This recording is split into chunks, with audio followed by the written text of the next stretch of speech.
This program features live coverage of an African safari and may include animal kills and carcasses. Viewer discretion is advised. Good morning, everybody, and good evening for those of you who's going into evening. Welcome back to andBeyond in Ngala on this very chilly morning. Be with myself, Sean. We got Owen behind the camera. There he is. Now, we were trying to get to a nice spot to watch that sun rising because it looks quite beautiful this morning. But we didn't make it there in time. You know, we thought we'd drive a little bit slower, look for some trucks on the way there. And hopefully a little bit later on we'll watch it because it is going to be quite a beautiful one. We've got very clear air, very cold temperatures. You can actually see, can you see a little bit? There's a lot of dew on the ground. You see it in the tops of the grasses. It's catching a few spider webs when we do see them. And if you give it like another, yeah, it's going to stop. So you can show you can see it got that sort of whitish tinge like along the top, looks like a slight layer of frosting. And as that sun comes up, you'll see it will just lighten up all of this grass. And it makes it look really, really beautiful. But we had a very wonderful evening last night. So Rowan had the lions. And Owen says he heard a few hyenas calling very early this morning around the tented camp. So hopefully we have another productive day in the African bush. See what there is, what our plan is. We are heading towards our eastern boundary to see if we can find any tracks of the Birmingham Pride, see what they're up to. While we do that, while we continue on, we're going to send you across to Djuma and see what Tristan has to say this morning. Indeed, it is time to say good morning on a very chilly morning. It's certainly colder than it was yesterday, but it's a beautiful day. We've got lots of sunshine, I think, coming our way. So it looks like that, at least, and so it should be a nice start to the day. As Sean mentioned, my name's Tristan on camera. I've got Alex this morning, and it is lovely to have you all along for the ride down here in Djuma. Hopefully it's going to be a good day. As you can see, we're watching our Wildebeest herd, the one that hangs around mostly on quarantine. I say our Wildebeest herd, it's just we become quite attached to it because we see it almost daily, or twice a day actually. It hangs around particularly close to camp, and so we see them regularly. We've seen a lot of these young Wildebeest growing up. In fact, some of them we even watched being born, which is pretty crazy. So these ones that are a little bit larger than the babies, which would have been not this year's babies, it would have been last year's babies. We saw some of those actually, like I say, being born, which was pretty cool. So it's always nice to spend time with these guys. Always nice to just make sure everybody's here and survive the night. These poor animals get hunted quite a lot by lions, in particular in the Sabi Sands, and so you always kind of worry about them and hope that they manage to make it through a night and that they didn't get chased around too much. We know yesterday a lioness killed a wildebeest not too far from here, so it's an animal that I'm afraid gets hunted quite a bit. But this one's got quite cool legs. Most of the time they don't have such light-coloured sections to their legs. They normally have fairly dark legs, but this particular one, it looks like it's got a pair of socks on. Maybe it's for the winter chill. Now, of course, it's that morning time, and the start of our drive is always for kids, and so it's great to have all the kids with us this morning from all around the world. Hopefully you guys are having a good day wherever you may be, and it's important that we hear from you because I'm sure you've got lots and lots of questions that you want to ask about wildlife and all the things that we see and we experience out here, and you can do that by just sending your questions to kidsquestions@wildearth.tv. For everybody else, we'll get to your questions a little bit later, but for the kids, it would be good to hear from you guys this morning. What a wonderful morning. You can see a little bit of golden light is just starting to come out. Matthew and Katie, you're asking if animals have eyebrows. So not like ours, no. And that's because a lot of the animals don't sweat as profusely as we do, and their fur will basically act the same way as what an eyebrow does anyway. Their bodies are almost covered in hair, and so it kind of stops that sweat running down in towards their eyes. But they do have much longer eyelashes than we do for the most part, and that's just to protect their eyes from dust and all kinds of dirt and things, and grass seeds and thorns and things that could poke them in the eye. But eyebrows not in the same sense as what we do.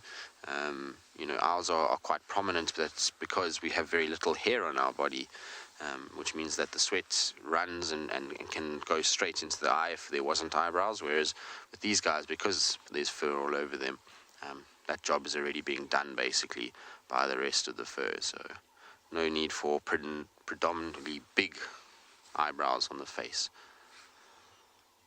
So peaceful this morning. It's these guys are just feeding, and it sounds like kind of quiet this morning. There's a few birds chirping, but nothing has kind of broken the morning silence just yet. I'm hoping we're going to get a booming roar or a rasping call of a leopard or hyenas cackling away. Those are the things we'll hope for to start our day. Okay, I'm going to probably carry on. I'm going to just quickly go and check up to see if Shadulu maybe treed that kill. And so while I check there, I'm going to send you back across to David. Well, not back across. I'm going to send you to David so he can say good morning.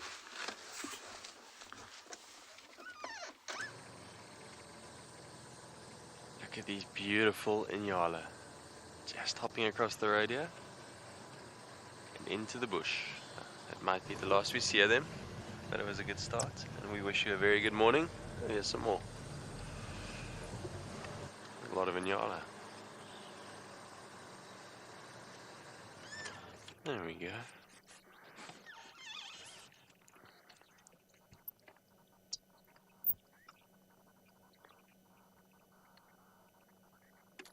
What beautiful animals. Very graceful.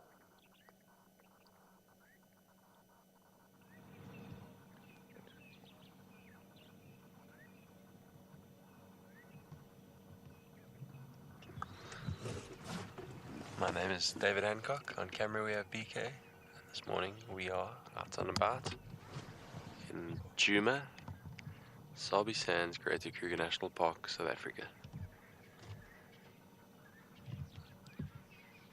As Sean was saying, it is a brisk morning this morning. Tips of my fingers are cold. But thank goodness for warm clothes and coffee. Gets us moving and out, as this is often the best time of day to pick up on an elusive predator, which we are always in search of.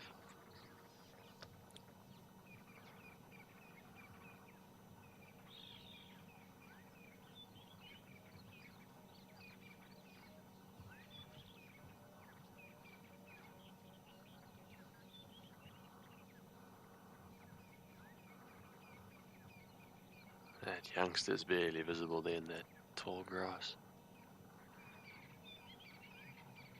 Very secretive animals. They require thick vegetation, dense vegetation to be comfortable.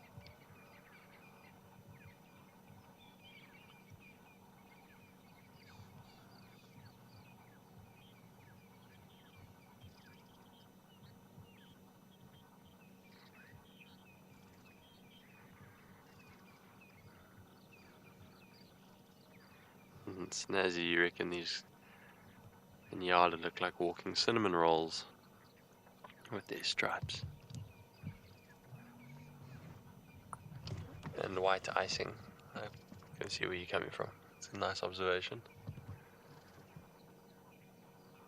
Well, they've moved off, and so shall we. Let's carry on and see if we can find BK and I thinking about going to Simbambili, having a little bit of a look around there. So let's see how we go.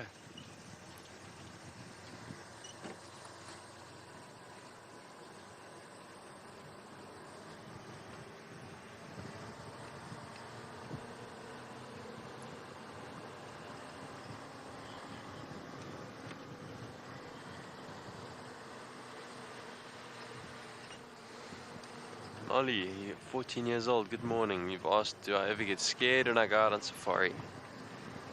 And not when I'm doing this, when I'm working or when we're out on a game drive or a walk. Then generally no. But every now and then I've gotten scared. Sometimes things happen that surprise you, catch you off guard or unawares. And standing in the open with a very big angry elephant female or a lion that's not too happy with you being there can definitely evoke some fear. So I've definitely been scared before.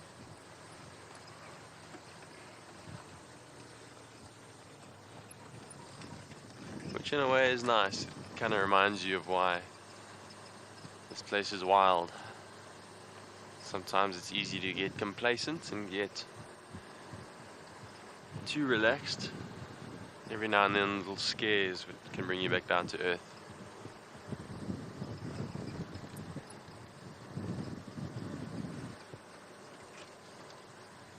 We've got spiders coming into the vehicle.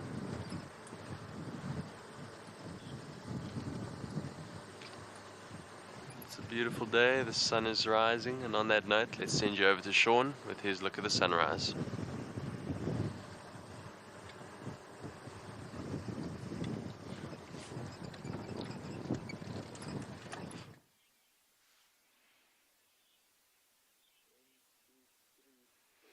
Yes, we are. We are watching this very, very beautiful sunrise. Well, the sun's actually already risen, but we thought, actually Owen thought, look at this Maruda tree. Let's get the sun coming around it. And stunning, stunning, stunning start to the morning indeed. Doesn't really get more iconic than this. A beautiful sunrise, the trees silhouetted there. Now we just need a lion to roar and a hyena to whoop, and then we can actually just end the show. Start and finish on that fantastic note. But what we've done is, so as I was saying earlier, what we're going to do, we're going to see if we can find any sign of the Birmingham bride, just so that we can know if they are still inside. We'll see if, just to see if they are still inside Ngala. So I just want to show you a little, I don't know if you can see on the map now, but where we are, so that red dot there is the tented camp where we all living. So we drove up here and then we drove along the river all the way to the end here. So we're now a little bit up from there. We're about just at the bottom of the page. That's where we are now, and the lions were left right by these binoculars last night. So we're just making sure they didn't cross anywhere down or anywhere in here. Because now this whole side is part of a different reserve where we can't go. So luckily we haven't seen any tracks of them coming this way. We're going to go up a little bit more, just have a look. It's also a good place for hyenas, jackals, see if we can see any of them. And then hopefully we don't see any sign of the lions here, which means they've moved further west, further into Ngala, which is obviously fantastic for us. Move more to the heart. And yeah, head that way, see what we can find. And as we go forwards here, you'll see this area very, very open. You know, there's lots of space, one or two big trees. There's a tree line off to the right, but otherwise around here, it's very open, which makes it a good place. Oh, recently we've seen Nikki saw 2 cheetahs here. I saw that pack of wild dogs here, and there seems to be some running hyenas that might actually be playing with each other or fighting. I'm not 100% sure. I don't know, Owen, can you get that all the way down there? Yeah, got it. Okay, Owen's going to zoom in. We'll see what you can see. It's quite far.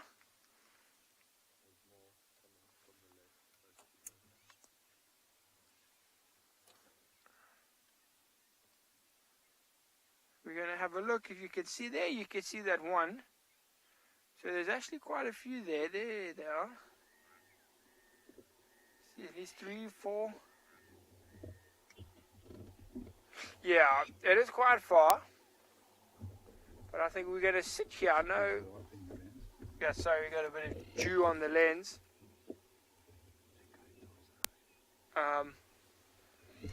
We got a bit of dew on the lead, so we're just giving it a wipe.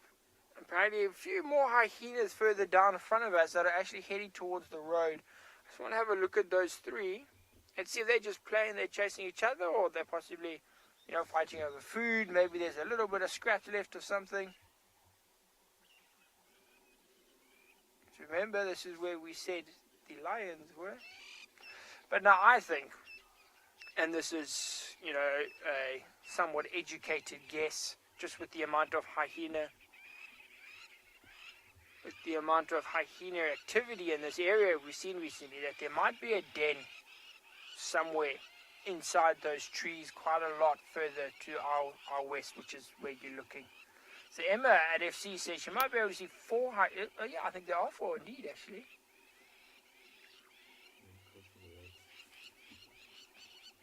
Yeah, so I can see some hyenas crossing the road in front of us. Quite possibly heading more. So where they're going, you got to see now, a big open area.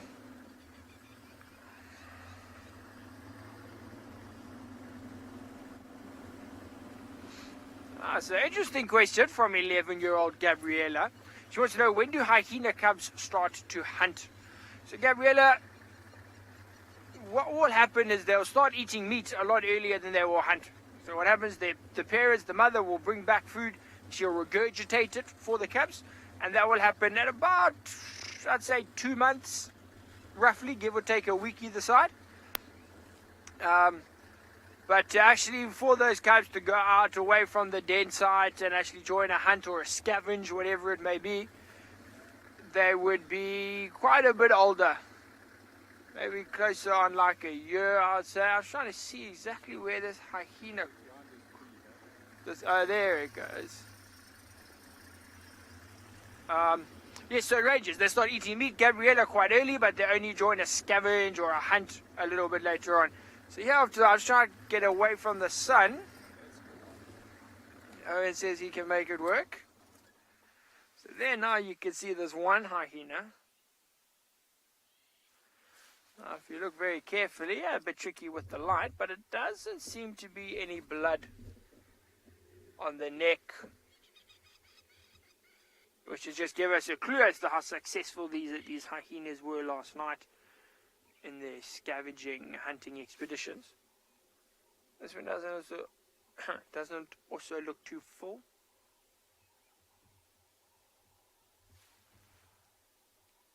That's quite strange. I mean, we saw those 4 just sort of chasing each other, playing around further back.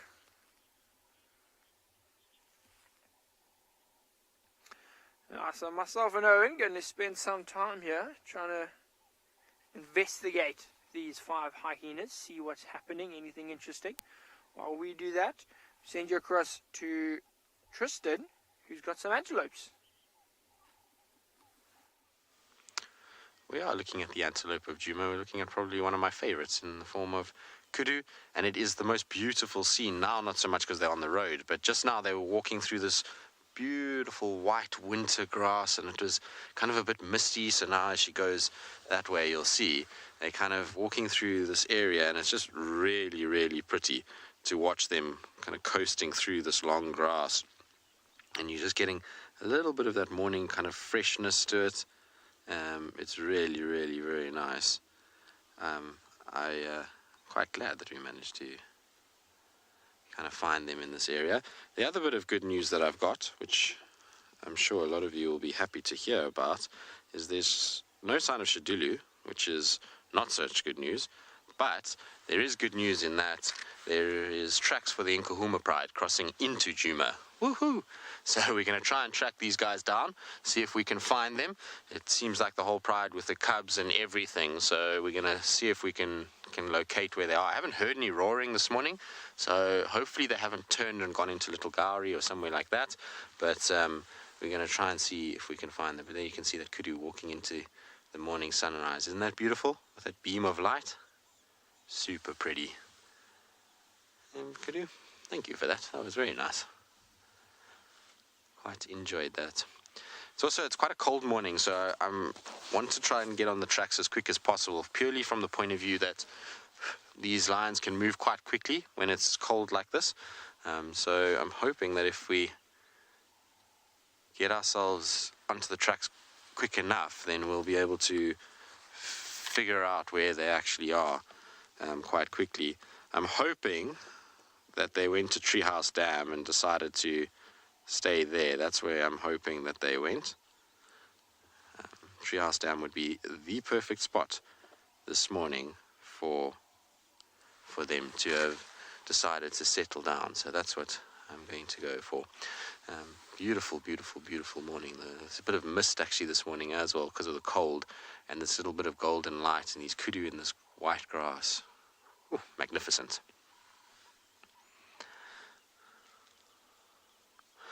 Molly, 14 years old. A difficult one for me. I like both. There's the element of the sunrise drive that I really enjoy, is the fact that it's a fresh start to the day, and there's this excitement about what has moved through the night, what tracks am I going to find. You know, everything almost gets reset during the night because things move around, and so it becomes a very different day. Whereas the afternoon safaris, it's often about what you discovered in the morning and then enacting a plan in order to try and figure out in the afternoon. So the nice thing about sunset safaris is that you generally, let's say hypothetically we find the lions and we know there's a buffalo herd nearby, then your plan is going to be to try and spend time with the lions because maybe that buffalo and lion pride walks into each other and there's interaction. So it's really different. I like both of them. I prefer, funny enough, sunsets in terms of just a visual thing. I like to see sunsets more than I like to see sunrises. Normally because sunsets are far more dramatic, particularly in the summer for us. You get a lot more cloud buildup, and therefore the light is just unbelievable, and you get these incredible formations of clouds to look at, and they go these kind of orange colors and they get stormy, and I think it's just very, very pretty. So that's why I prefer sort of sunsets as the sun going down or the sun coming up. But in terms of the actual drive, tricky. I mean, both have such value, and both of them in their own right are nice to kind of go on. So sunrise from a tracking point of view and sunset from a plan point of view. All right, Alex, I think let's leave these kudu and try and see if we can get onto these tracks. I'm worried that these lions turn and go into little gari or something like that. All right, while I try and find exactly where these lions are, I'm going to send you across to David, who I think is doing very much what we're doing, is in watching animals wading through the long grass. How beautiful is this scene. Typical African scene, Wildebeest in the grass.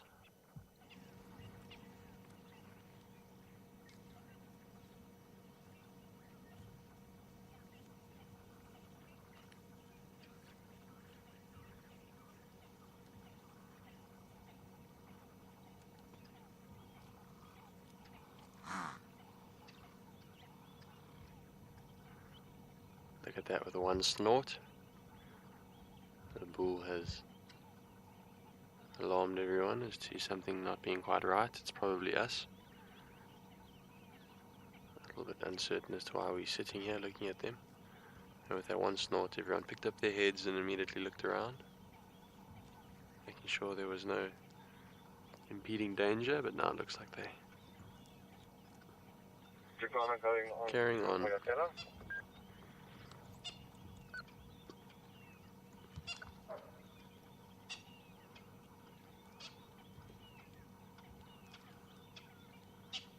We are right in that golden light hour.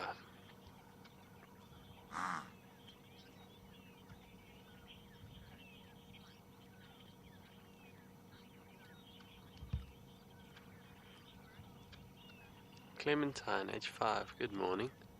You've asked why do some animals have stripes? Like the kudu you may have saw with Tristan, and then some of them don't. Quite a lot of animals do have stripes out here. We had some Inyala this morning that had stripes. These wildebeest don't have white stripes, but they've got darkish stripes if you look closely. A lot of herbivores will have some or other striping or difference in color on their skin that we believe is used as a camouflage. It helps to break up the animal. So when it's standing there in the thick bush, not like that one's just right out in the open, easy to see. but that one maybe right there. Those black stripes on its body help to break it up, to almost make it look like it's part of the shadows and the vegetation behind it, the trees and the bushes. So instead of being one very obvious color, the different colors and stripes and spots that we find on our animals help to make them look like part of nature, which makes it easier for them to hide from things that want to eat them.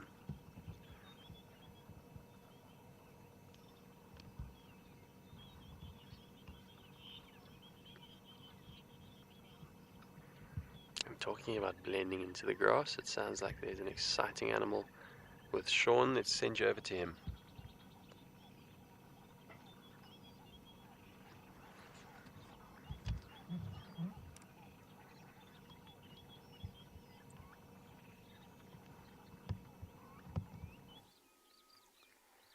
So we do actually have this hyena attempting to blend into the grass. Yes, this is a different one, not one of the ones that we saw walking or the ones that we saw playing with each other. They all disappeared into different tree lines. We was driving down a new road, and then we just saw this big bump. So you can see this hyena. It's facing away from us, so I can't tell, male, female, pregnant or not, or if it just ate. Looks like it ate like a male kudu, but we're not 100% sure. I would say it's definitely eaten though. Look how it's very, very rounded. But it's also just a beautiful picture with the sun sort of highlighting the top of the fur as well as the top of the... Oh, look, there's another one coming. Stopping a respectful distance away there, just having a look. So it also looks, that one there also looks quite full in terms of stomach, very full bellied. Maybe they did, if you remember at Rowan's thing yesterday, his last drive with the lions, they heard jackals alarm calling. This is where those jackals were alarm calling. So quite possibly these hyenas caught something, maybe a young wildebeest, maybe an impala, maybe they stole food from a leopard. I mean, we don't know, but I would say with all of those signs, there's a very good chance that they did catch something, and that's why both of these hyenas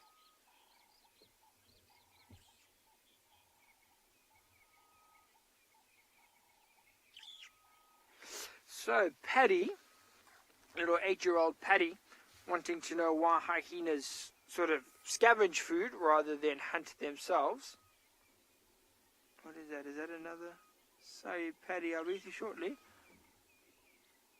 I don't know what that was. So I just saw something running across the right-hand side here. But, so Paddy, that's a good question. Look, when they do hunt, Paddy, they are very, very good at it. But I think for them, it's easier to scavenge. Scavenging could require a lot less energy. You don't have to stalk, you don't have to chase anything down.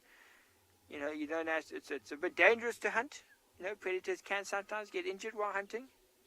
Impalas can injure leopards, buffaloes can injure lions, so it's dangerous hunting.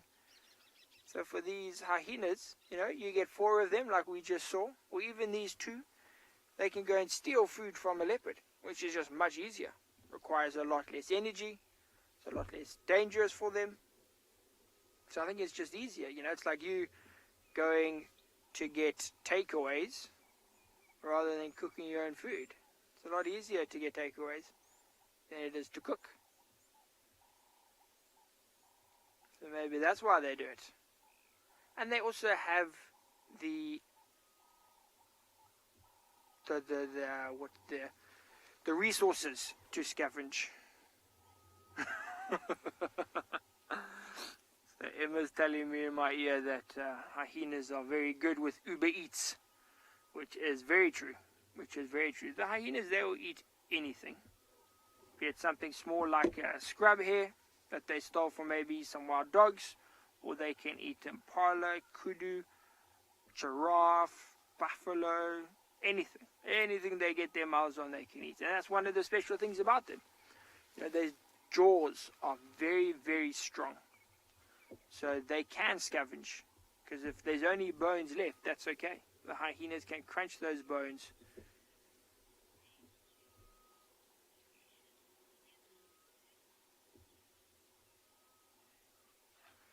So this is definitely one of our younger viewers, 2-year-old Per, wants to know if when the hyenas do they hunt by themselves or in a group? Now, Per, it's a bit of both. I've seen hyenas hunting in groups of 2, 3, and 4, and I've also seen them do it by themselves. So what happens is generally the hyenas, when they leave to go out at night to scavenge, to hunt, they will go out maybe individually or in a group of 2, because that way they can just cover more area.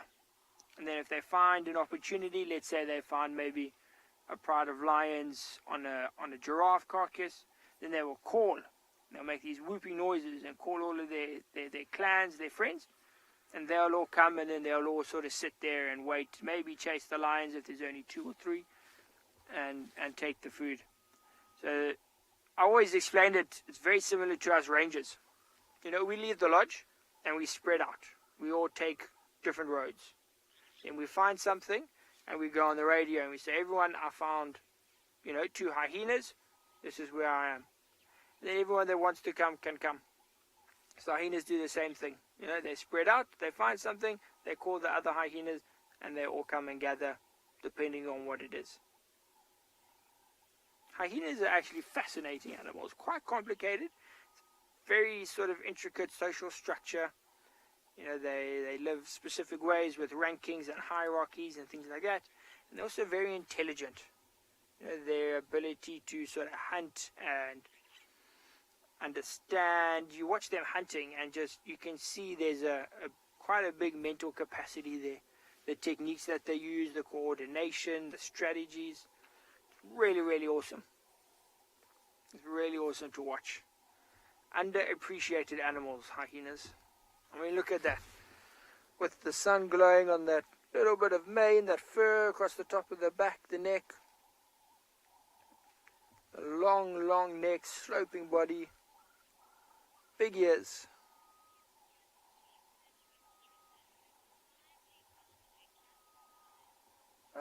Okay, so that's quite fascinating. So yeah, we've got these 2. Looks like that one might lie down and rest there. What we're going to do is carry on looking for the lions, and it sounds like Tristan may have found some of his own. Indeed we have. We found the Djuma Pride. Finally. It's taken a while, but we finally have some cats on Djuma. It didn't take long to find them this morning, even though their tracks were all over the place. They have walked and hunted and chased and gone in 5 different directions. And I was saying to Alex, we picked up their tracks all the way up near the big torchwood, close to where the Kudu were. And I was saying to Alex that they always like to lie in this area close to Philemon's cut line where there's a little bit of sunshine. It's a place that they enjoy being. And, well, we just drove down here and managed to spot them kind of moving off into the bush, which is quite nice. So I'm going to try and reposition shortly. But you can see the cubs are here. I don't see any of the boys yet. They said their tracks are with the pride, so I'm sure they're around. We'll try and kind of figure it out and see. Everyone's just spread out in this sort of thicket area, and so I'm sure we'll kind of count numbers and get it all sorted at some point. But what it looked like they marched the cubs to a certain point and then stopped and left the cubs behind, and then the females and the males went off, and it looked like they chased wildebeest and buffalo around, and then the cubs came out here with 1 or 2 of the sort of younger females. But I haven't seen any sign of the adult females yet. So I wonder if maybe they're not still hunting, and this is just where they left some of the kind of young ones to fend for themselves for now, and then they'll be back later, because I see a lot of tracks still going away from this area. So it could very well be that that's what's happened. But you can see they're all scratching, unfortunately. That's a typical sign of mange. They are going to scratch themselves non-stop, but hopefully these guys will be able to feed and get the nutrition that they need and be groomed enough by moms for the mange to kind of not take hold too much, as long as they stay fairly healthy and they're at an age already where it should be easier for them to be able to fight off this mange, and they shouldn't have to worry too much about it at this stage. Mange can be a dangerous thing when it comes to lion cubs, but I think these guys will be alright. They look like they're old enough to deal with it. A lot of you are excited for us that we found some cats. Yes, it is exciting. It's nice to have cats on the property again and to be able to have found them. It's been a tough few days, that's for sure.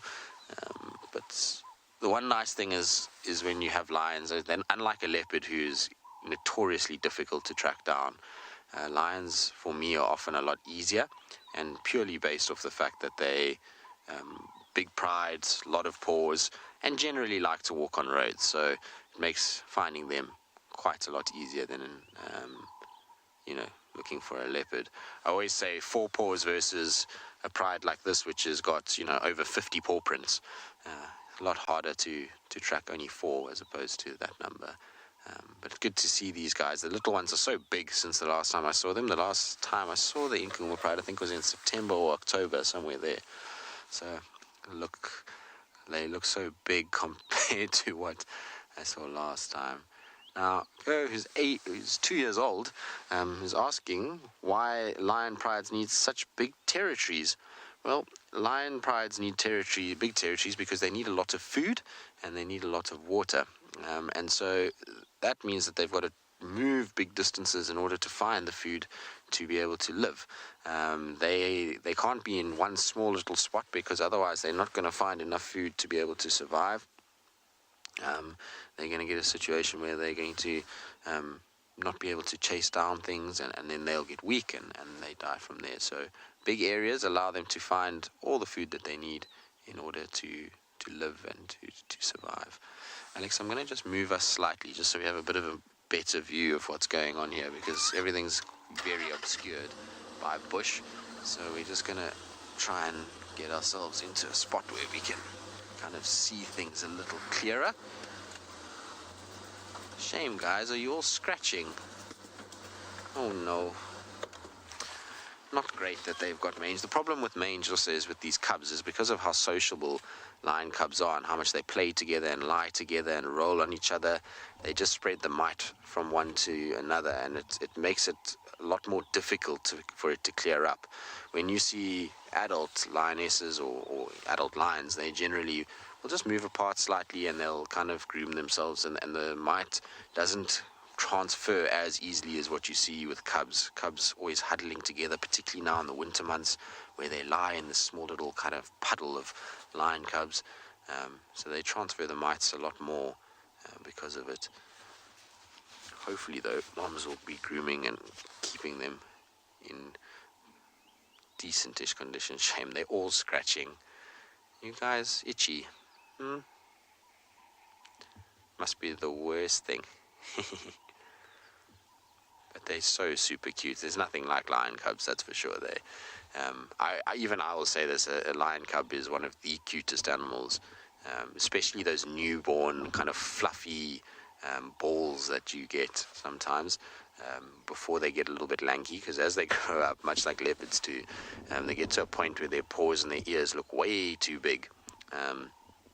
And they start to look a little bit awkward, but when they are tiny, everything is just round and fluffy. And I must admit, then that's when lions are at their most cutest point. These youngest ones that we see in this pride are just starting to get out of that phase.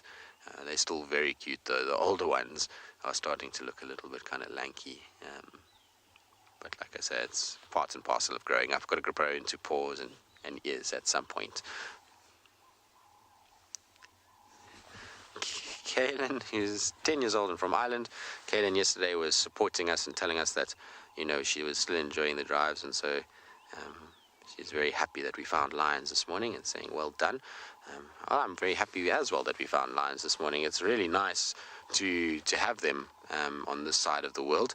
What's interesting, though, is it seems like most of our buffalo have left, so they haven't timed this very well. If they had been here 2-3 days ago, there was a lot of buffalo for them to have eaten. And they would have had a really good time of it, but it seems as though they've decided to come a little bit late, and so they might have to walk a little bit further afield in order to find those buffalo again. And I think they could do with a really nice big meal. I mean, they're not skinny and underweight at all. They are fine, but it does look like they could eat. And so I think a buffalo would go down really well for these guys. And what it does mean is our wildebeest that we saw earlier are going to be in danger this evening, so if they hang around quarantine, because we're not very far from quarantine at all. Okay, well, I'm going to spend quite a lot of time with these guys this morning. We're going to see what they get up to. I suspect that they're not going to move too much, but while we figure out how many we've got here, let's send you back across to David. Look, we found the king of beasts. The mighty elephant. I'm super excited that the king of the jungle is with Tristan. That is very, very good news. Excellent tracking job there.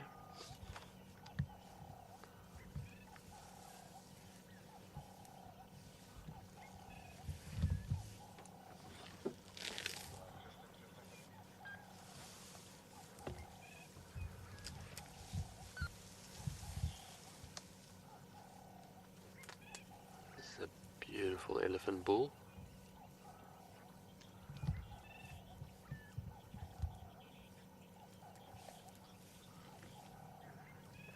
Courtney, age 7, you've asked, do animals ever get hiccups from eating too fast? I'm not very sure, but it does make me smile to think of elephants with hiccups. I wonder how they cure it if they do get hiccups. I have no idea, but if they did, I suppose it's difficult for them to do a handstand. Also difficult for them to drink a glass of water very quickly. Maybe they stick their trunks in the dam and hold their breath. I'm not sure how they would get rid of hiccups, but I don't really think they get hiccups. Haven't seen it anyway.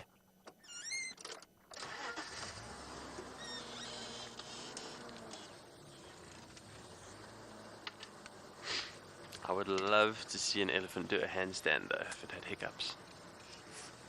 Oh, here's another bull. There's 2 elephant bulls here this morning. They've moved into the beautiful golden sunlight.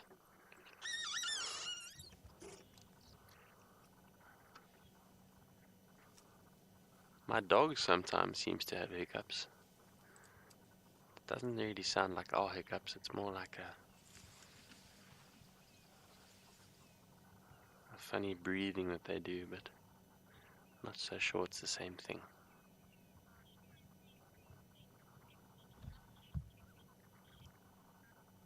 But once again, very exciting news about those lions this morning with Tristan.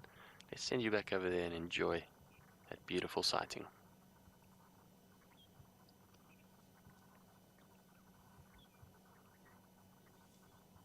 Well, it is exciting news, David. It's very, very cool that we've managed to catch up with these guys. Like I said, it's been so long since we've seen them, and I mean, David too. Both of us haven't seen them in ages. I'm sure David will be really excited to get here this afternoon and spend some time with them. But it's going to be interesting to see where they go from here. Djuma Pride's movements are so kind of random at the moment. They seem to be going absolutely everywhere, from Mala all the way to here. It's tricky to kind of know what they're sort of, why they're walking the ways that they are, but I suspect it's something to do with the males and just trying to protect their cubs. Maybe it's also to do with pressure from other prides. But their movement has really changed. You know, this was a pride that used to spend 90% of its time between Djuma and Buffelshoek, and very seldom into the Manyeleti, but would go into the Manyeleti even a little bit as well. Now, they spend more of their time in the old Styx Pride territory. So where we are now is where we used to see the Styx, and everything to the south towards Mala was where the Styx would go. But because the Styx have become so nomadic and are moving around all over the place, it seems these guys have shifted a little bit further to the south now, and the Torchwood Pride and Talamati Prides are enclosing from the east and the north, southwards towards Djuma as well. So at the moment we're sitting basically in the middle of 3 lion prides, and the evokers cover all 3 of those prides. So it's why, you know, we're seeing the evokers covering quite a lot of distance, and why they sometimes can be hard to track down. But in a way, it's a nice thing because it's giving us a lot more variety when it comes to our lions. Before we were really kind of in Djuma Pride only for a long time, but now there's always a potential to see 3 different prides, which is really nice. The evokers, though, I'm sure keeps them very, very busy, that's for sure. Alright, well, unfortunately it's that time of the day where our kids section of the drive, kids portion, is over. It's not to mean that we won't answer any kids questions, so kids, if you're still going to watch for the rest of the morning, feel free to ask questions. But for everybody else that's joining for this section of the drive, it's good to have you along. Welcome. And remember that you guys can start asking questions now using the hashtag WildEarth or at FC on the YouTube chat streams that you're watching on. Ooh, big scratch. Make sure those claws are nice and sharp. You can see the little ones, at that age also where they're quite playful. I love watching when lion cubs are at the age of that one that's scratching, because they typically have a lot more energy and they get quite bored quite quickly. So unlike tiny little cubs that generally kind of bumble about and just, suckle from mom and otherwise are fairly sort of quiet in their ability to do things, these guys at that age, they become super naughty. And they want to bite everything because they start teething. They want to play with one another. They want to play with mom. If the males are around, they want to go and pull on their manes. And it just really makes for a nice viewing to be able to get these guys at this age. So hopefully between this morning and this afternoon, we'll see lots of playing between them.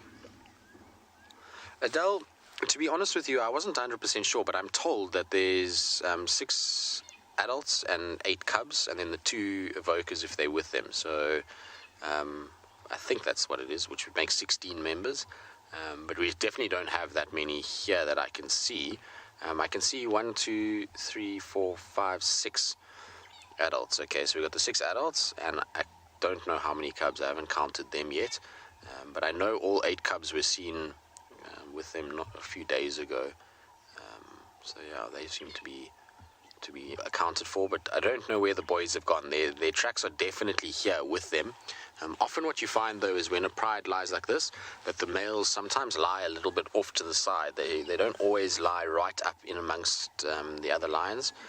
They sometimes just will pass out kind of close by, especially if there's not any females that are in estrus, and they're quite happy just to sit on their own a little bit further afield. And like I say, I did see their tracks going down towards maybe Treehouse Dam, so maybe they went for a bit of a drink, or they've gone deeper into the block here. You can see every now and then one of the lionesses gets up and moves slightly northwards, and I suspect it's also because the sun is starting to get up and they're starting to kind of warm up a little bit, so looking for shade is why they're going deeper into the bush. But they look good, though. The females all look super healthy. We've got Purple Eye is the one that is closest to us, so she's kind of got her back and her shoulders facing our direction, so that's her over there. I'm trying to work out where everybody else is and who everybody else is. It's pretty tricky through all this vegetation to actually see which lionesses are where, but I'll try and see if I can find where Amber Eyes is and Ridge Nose. Could have been Amber Eyes, the one that we were looking at before this. I can't see her, to be honest with you, and my screen is really not great, so it's difficult to know if it is Amber Eyes.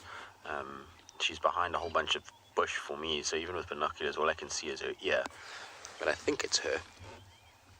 Yes, it looks like. Is it her? It looks like her. So she is here, obviously, and then where's Ridge Nose? Ridge Nose was right close to us at one point, but she's got up and moved. I think she's the lioness right at the back. Just trying to see. Nope, can't see her.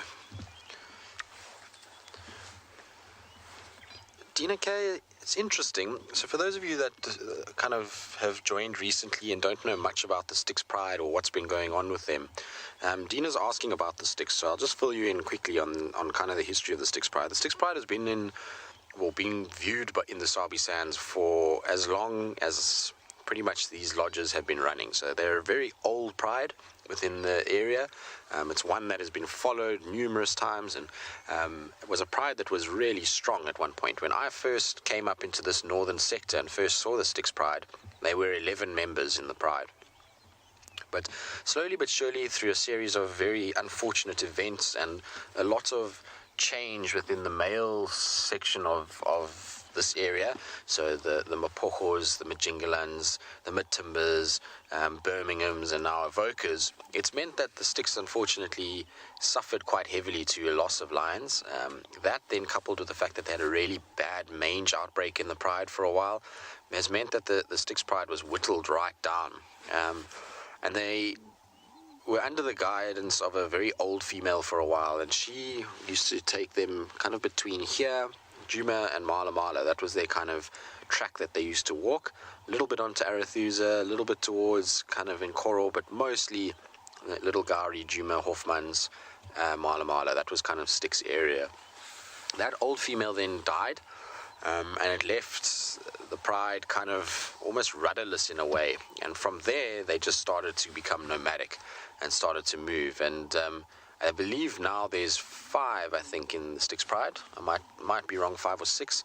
And that the Nkuhuma male, so the Nkuhuma, that male that was from this pride that left recently, has joined up with that pride lately, which is quite interesting. But anyway, and they've become very nomadic. So they've been moving and been seen in the south of the Sabi Sands, the west of the Sabi Sands, this northern sector. So they're almost traversing the entire area, and no one really knows why. It's probably due to the fact that old female was killed, and from there they're trying to find a place to settle down, and they may be just getting pressure wherever they go, and that's causing them to be far more nomadic than they were. It's also maybe because the male-lion dynamic has really become quite interesting within the Sabi Sands. We have, for the first time in probably 11 years, we have a very, very, very low number of male-lion coalitions, comparatively. I mean, we do have lion coalitions, but it's not like it used to be, and a lot of them are quite old. So if you look at the center of the Sabi Sands currently, you've got the 2 Birminghams and 1 Matimba male, and then the Ottawa male. Now, the Ottawa male is a young male, but the others are all aging at the moment and getting older. I mean, the Matimba male, how he's still alive, I don't know. But you're getting this kind of situation where there's not this push of young coalitions coming through like there has been over the past 10 years. And maybe that's why it's allowing these Styx to move along and go where they want to, because ultimately they mated with the Birminghams, and the Birminghams control such a vast tract of land within the center of the Sabi Sands, and the Ottawa male pretty much just stays, with the pride, with the Mangens, and then the Matimba male is always in the west, doing his own thing. So it allows the Styx to move around quite a bit, and to do their own thing. So maybe that's why they've become so nomadic. They're also, unfortunately, being a much smaller pride, facing off against really large numbers wherever they go. The Ottawa pride, the Mangen pride, the Nsevu pride, the Nkuhuma pride, the Torchwood pride, Talamati pride, all much bigger prides, and that's what they faced with. So maybe what's happening with them is they unfortunately are having to maneuver themselves and shift and change and move according to where these bigger prides are operating and where these bigger prides are potentially pushing them around. But whether or not we'll see them here, Dina, is the answer to your question now that we've kind of covered all of that. I'm not sure. I suspect that in time things will change, and maybe they'll come back up here. Given the fact that they've got, 2 young boys, and maybe those boys get chased by males. I think it really depends on the male lions as to whether or not they end up this side, and where the Nkuhumas start to settle down again once they've decided where they're going to kind of move around, and then maybe we'll see them, but I'm not sure. Lion dynamics have really been amazing to watch in the Sabi Sands over the last 10 years. In my time here, things have drastically changed. When I first started at Chitwa, in this northern sector, the Styx pride used to be seen on quarantine regularly. That's where they would go. And the Nkuhuma pride was a very, very, very, very seldom seen inside the Sabi Sands. They were mostly a Manyaleti, Buffelshoek pride, northern Buffelshoek pride. And so things have changed. And we used to see, actually, funny enough, we used to see the Salala female, the original tailless female, with the 4 Mange adults. And they used to be as far north as Quarantine as well. We used to see them on Chitwa, we used to see them on Nkoro, we used to see them on Elephant Plains. Now we never see them on Mange Pride, and we never see, obviously, the lone Salala lioness coming up into these areas. So there's always this kind of ebb and flow and movement, and it's generally dictated to by males. Males are normally the ones that are the guys that are kind of controlling what's going on, because if a pride mates with males and a new coalition comes in, then generally that pride is trying to move in order to try and establish themselves away from the new males and try to keep those cubs as safe as possible.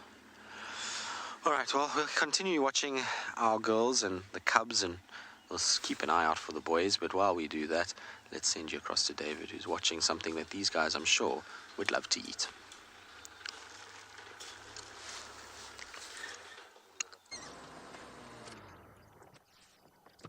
Well, it's a little bit of a tight squeeze here, but there is a giraffe in the distance. Lovely to just have a quick look at them this morning. She's been very picky with her trees. She was right next to us, and then she decided another tree tasted better.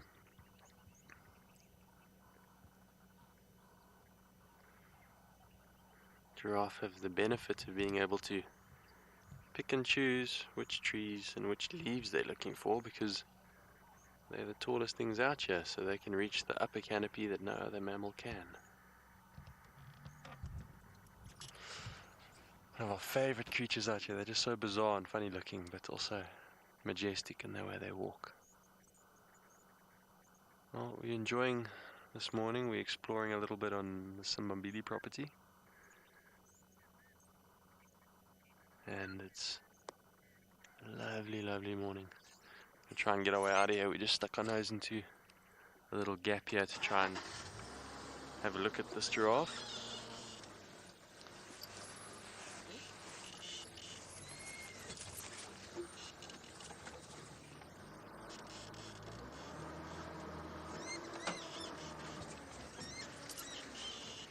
Matthew and Casey have asked, do elephant, much like giraffe, lie down in their sleep? And sometimes they do. Giraffe have a funny way of sleeping. They're either taking a nap on their feet, or they kind of go down on all their legs and wrap their head around so that it rests on their bum. I see elephants lying down sometimes, but generally an elephant, when it sleeps, will remain standing and dozing, kind of like rest its head against a tree if it can find one, or it'll lean against a termite mound or the side of a riverbank, some high structure that can support it. That's normally how they have a bit of a snooze, but generally just on their feet. You can imagine it's quite a lot of work to get that body to lie down and stand back up.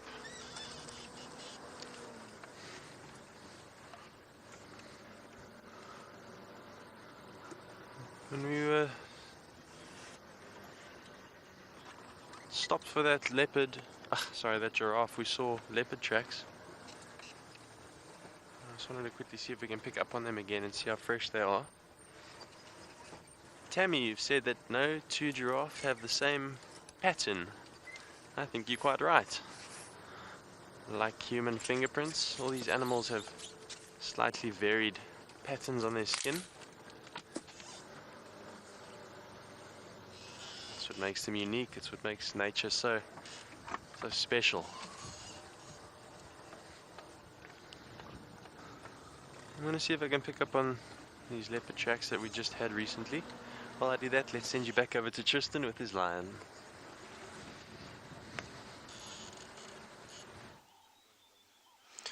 Well, David, I hope that you find that leopard. I feel like there's a change coming today. These guys are going to be the trigger point for us to start seeing things. What do you think, Alex? I think so. I think that's what's going to happen. I think we're going to hopefully find that we're going to see a lot more over the coming days. I'm interested to know where Dave actually is, because if it's anywhere in that northwestern block or the eastern side of Simambili, those tracks will be good, because I drove all those areas yesterday, and there were very few signs of leopard tracks. It was just the track for a male on the fire break, but it was from the day before that we had tracked. So hopefully they are fresh, and hopefully that he'll be able to find them. It seems like Shindulu's kill was stolen by hyenas, and she's not there at all. So that's at least maybe she could be on our side, and milling around, or maybe she went to Simambili and went and drank in One-Eyed Pan. Might be worth following. And so that's one. And then Hukumuri hasn't been found. The guys just got an update from the Arathusa guys now that they said that they haven't seen Hukumuri for a couple of days, and there's no update on Tiani either. So there's lots of leopards around that could potentially come into Djuma. So hopefully we'll find them. There we go. David's on One-Eyed Pan Road, so we drove that road about 4 times yesterday. So if they're on top of our vehicle tracks, then they're good. And if it's for a female, I would almost be sure that it's Shindulu heading there. It's not far from where she had that kill. It was the closest water point. We were discussing it yesterday. And so maybe she went there for water after she lost that kill to those hyenas, and is now kind of just doing a territorial patrol. Her daughter wasn't at the kill either last night, apparently. The guys went and checked. So Kara wasn't around. I don't know where she is at the moment. Don't know where Siseka is. So it could be any of those females up that side. But for those of you that have been wondering about Sibui's cubs, apparently they've just been found now on Little Gari, and are healthy. I think they said they're on a kill. I can't remember now, actually. No, they didn't say anything of whether a kill. I did ask though, but they're on Little Gari, which is good. So at least we know that they are healthy, but no sign of mom at this stage. So hopefully she'll bring them across to Chitwa. I'm dying to see them. I haven't seen Sibui's cubs yet. In fact, I haven't seen a lot of the young ones, even Kara, which is a surprise. After 17 months, you would expect us to have seen her, but never really had much luck with Kara. I see Shindulu every now and then, but not Kara. Oh, that is the cutest face. Look at that. Mom makes the best pillow when you're a lion cub. You can see that one is just snoozing, and you can imagine after a cold night that it must be so nice just to kind of cuddle up to mom in this warm sunshine and just have a nice snooze. We all know what it's like when it's a cold day, and you find a place on a bed where there's a bit of sunshine. It makes you feel quite drowsy. Frank, yes, it will do. So mange is something that thrives the drier it gets. So it's why in the drought period the Styx Pride really suffered with mange. The Nkuhumas had it for a bit, the Birmingham males. It's something that is prevalent the drier it gets. And so if they've got it now, it's going to be a tough winter for them. And you find that the mite doesn't do well in wet conditions. So if it rains or the grass is wet and long periods of damp, the mite doesn't breed nearly as well as it does when it's dry. Also body conditions of the animals, due to the fact that there's such vast temperature fluctuations, means that they get a bit compromised like that, and so they end up the mite starts to proliferate, and you find that as long as winter goes on, the mange often gets worse rather than better. But as soon as the rains come, then generally it starts to clear up and get better. The thing about mange, though, is that what basically happens is when the mite is on the body, it ends up dehydrating the animal heavily, because obviously it's feeding off of the body as a parasitic individual. And in the winter months, what you find is if they're struggling to find water and things like that, then dehydration takes hold quite quickly, and it particularly affects younger, smaller animals. They've got less of body area to work with, and so when the mites proliferate, it can become really tricky for them to survive. And these guys, I think, are past that point. I think they're at the point now where they're really old enough that they should be able to deal with it. They might look really bad during the course of this winter. We might see them with a lot of scabs and a lot of loss of fur, but I think they'll be strong enough and big enough and are ready on meat that if the pride can continue to eat well and provide nutrients and find water, which they should do given how much rain we've had and all these dams are full, then they should be actually okay. I don't think we'll see what happened to the Styx pride. A lot of you might be wondering how bad mange can actually get when it comes to these animals, so I'm going to warn you now. I'm going to show you a photograph of the Styx cubs back in the day. It is not a pleasant photograph to see. So if you don't want to see a lion cub that is in bad condition, then please don't look now. Just trying to find it for you guys quickly. It's a horrible thing to see, but it is interesting in a way because it shows how severe mange can get in the course of a winter period. So this was the last cub that survived from that pride. You can see they're a lot smaller than the cubs we're looking at now, but this is how that cub ended up looking up. What was amazing about this particular cub is that this cub was the one that got mange first and was the one that really started to look bad first, and it out-survived everything else in the pride. It was unbelievable to see the determination of this little one. It really, really did well. This was probably about 2 weeks before it eventually died, but you can see how much fur it's lost and how many scabs it had on it. I mean, they really got it bad, and this was kind of during the drought. This is just the other side of him. So it was really very little fur that was left by that stage. So mange can be a terrible, terrible thing. But these cubs, like I say, being older, the fact that the females are going to constantly be grooming them is hopefully going to lead to a situation where, you know, these guys will be a lot better off than what these are. And already we can see, I mean, they don't look in any way close to what these looked like. And you know, they'll end up probably being a lot better off. And like I say, they should survive. I don't think these guys will be too badly off.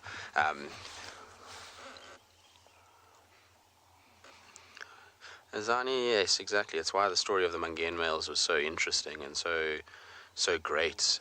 It's such a pity that Mange male passed away just as he was starting to look so good. Yeah, it was terrible to watch them as well, you know, in the condition they were in. But their situation was very different to what these cubs' situation is. So even though they were much older, and you might say, well, they were older, but they still died. It's not because of the fact that they were older that they were going to necessarily survive. The difference is that they got ousted out of their pride. For some reason, their moms just decided they weren't going to look after them anymore and left them at a very young age. And they had to travel their entire length and breadth of the Sabi Sands looking for food. And they then contracted mange, and on top of it were struggling to find food. And the weaker they got from the mange, the harder it became to hunt. And we know when they started to join the Nkuhuma pride, when there was the two of them initially, that they were basically just skinny and covered in mange, and that was all just due to the fact that they had compromised immune systems, which meant that they weren't looking after themselves as well. The grooming became less and less, and they were just trying to find scraps of food wherever they could, because hunting had become so difficult for them at that age. In a pride like this, these cubs are not having to hunt for themselves. Moms are providing nutrient-rich milk still to most of them, and they're getting afforded the opportunity to be groomed. I mean, you can see here, this is bonding within the pride. Two adult females, they're busy grooming themselves, and they're going to groom their cubs. And so they're going to be looked after by the mothers, as opposed to these Mangan males that had to look after themselves. It's obviously a horrible thing either way, but the Mangan male, the fact that he got to that point where he was looking so good and then just died all of a sudden was horrible. I really was sad when I heard about that. I was really hoping he was going to survive. In fact, all of them, I mean, all the Mangan males that we saw here, I was hoping that they were going to form a nice big coalition with the Nkuhuma male. It would have been so nice to have had the Nkuhuma male having 2-3 friends that he could have gone around with. But it seems like he at least has made friends with the young Styx male, and so hopefully those two will form a coalition together. I heard a report the other day that they were lying up together and we're right close next to one another, which is good news. And I'm glad for the Nkuhuma male as well, because life on your own as a single male lion archer is certainly not easy. It's very difficult, and surviving is not easy. So, if you can have a buddy or a coalition partner, then generally you're going to be doing much better in life, and you're going to be able to, survive better than a lot of others. Exactly. No one wants to have no friends. That's why the Ottawa male, in a way, is an incredible individual, because he has survived on his own in an area where the Majingalans and the Matimbas and Birminghams have all been moving around, and so for him to survive by himself is pretty incredible. That's for sure.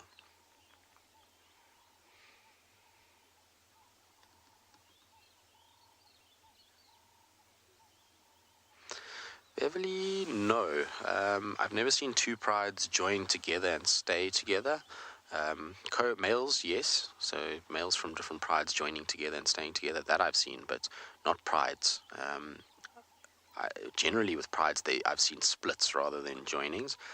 And the reason for that is that a lot of it is to do with the environment that they're in. So if you look at this particular section, we don't see huge amounts of buffalo, huge amounts of zebra, huge amounts of wildebeest, huge amounts of giraffe. Now, those are all animals that lions typically need if they are going to get into big prides.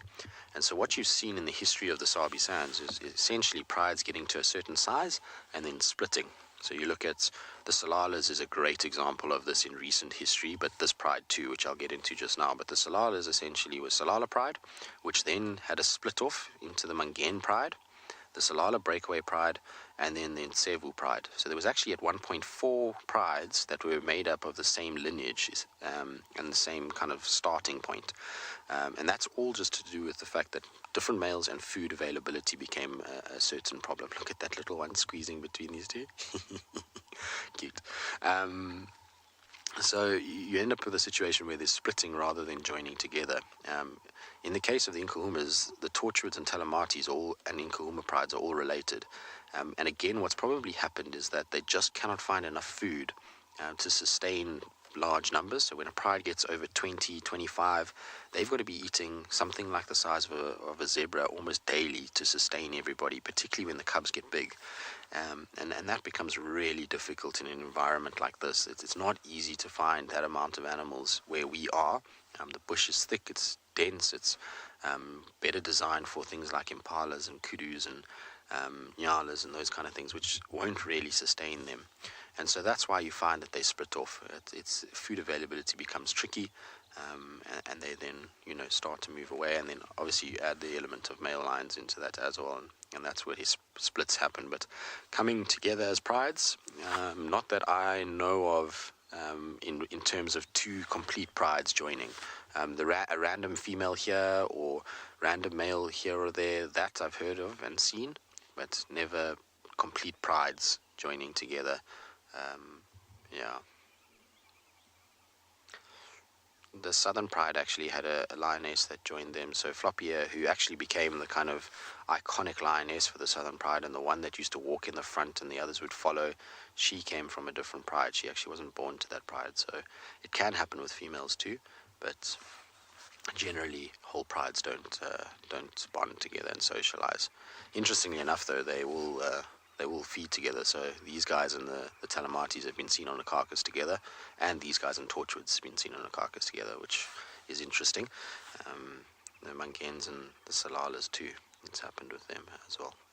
Okay, well, we're going to keep sitting here and enjoying just this peaceful kind of grooming session that's been taking place in the cuteness of the cubs. And while we do that, let's send you up to Sean, see how he's getting on and what his plans are for the morning.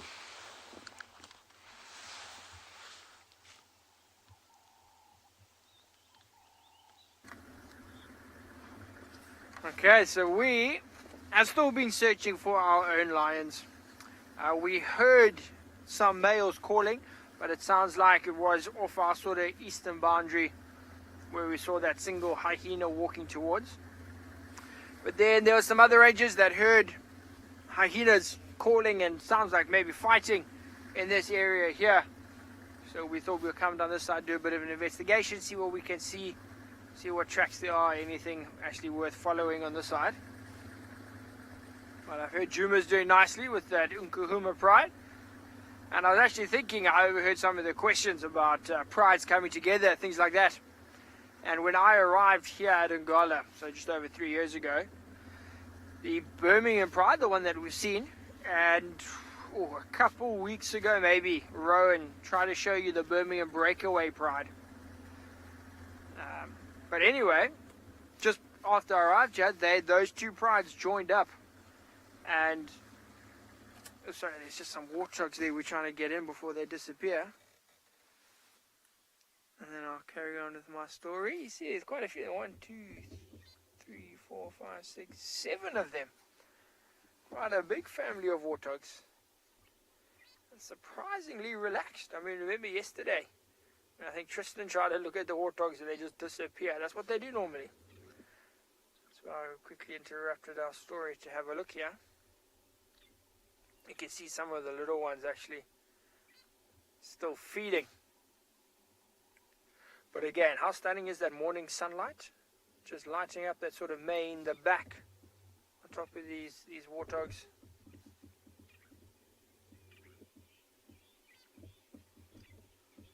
Beautiful. I've never seen such relaxed ones out here sort of away from the lodges. But I mean, look, the fact that they are all here, you can see the impalas, you can see the warthogs, all looking quite happy actually. You know, just feeding, grazing around here. You look at this area. Yeah, Chashak, indeed it is a warthog party. Quite a big warthog party. Quite a big one. And this is the perfect area for them to have a party. Oh, that's beautiful. It's the biggest warthog party, as I said, that I've seen sort of out here in the field, for want of a better word. Very relaxed. Look at that one, just almost disappears when it goes into the shade, especially with the grass at this sort of height. It's almost head height with that warthog. So when it goes into the shade, they disappear. Yes, so I think we had a comment from Sarah saying the tails are really cute. And it is, especially when they run. Sometimes with those little ones, in this longer grass, all you see is the tail sticking up. And you just see this little thin black tail just moving through the grass. For those little ones that you can't actually see now, I think they've gone behind the bushes. But that's the effect that this grass has when they run. Oh, there you can see a few of the little ones. Still there. So that tail sticking up in the air, Sarah, it's actually a muscular contraction for when the warthogs run.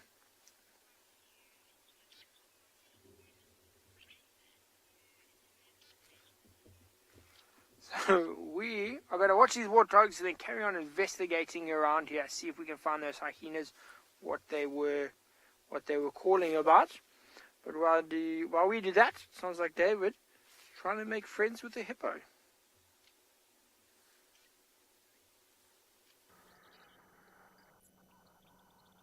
We just finished saying good morning to this hippo.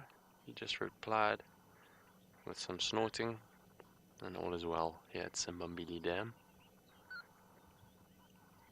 We followed male leopard tracks down the fire break to the dam, but nothing as of yet. Perhaps the leopard picked up on the smell of the impala. Perhaps it was responsible for this impala that we have floating just off here to the left of the hippo that Tristan found yesterday.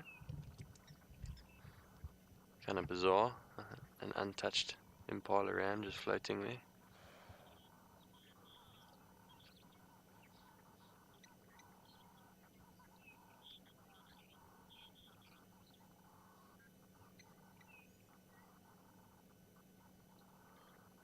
Very interesting indeed. It's not something you often see.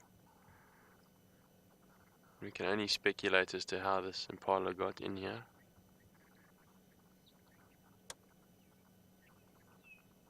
Perhaps it got chased in by wild dog and drowned, or who knows. You would have expected whatever chased it in to have pulled it out, but no, it's just floating there, and that hippo is obviously also perturbed by this rotting carcass in this little home of water. Can't be smelling very nice.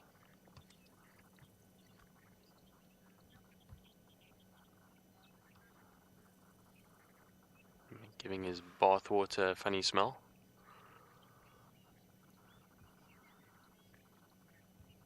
Hippos have been documented to show great interest in carcasses. I'm sure he's given it a nice smell and sniff. But other than that, the only thing that seems to be touching that impala are the terrapins. I don't see any right now, they've gone under, but if we see them nibbling on it again, we'll have another look.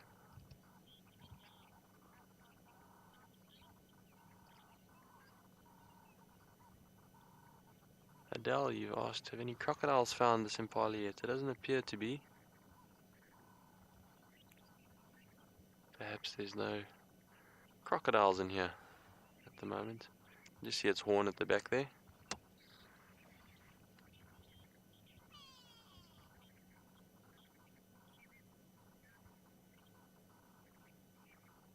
Well, let's send you back over to Tristan with his very cute little animals.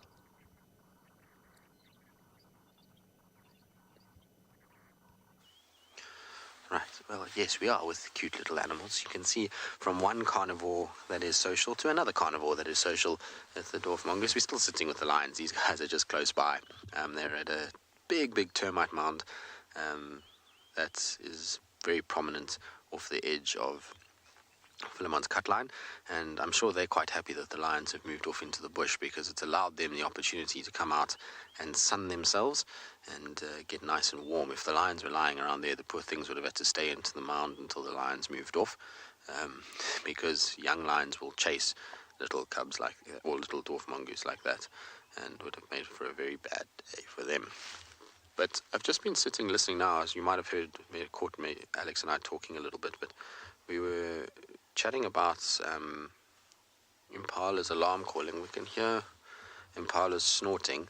So Emma, I'm going to take my earpiece out for 2 seconds. I do apologize, I know we're live, but I just want to listen because it's hard to hear with an earpiece in.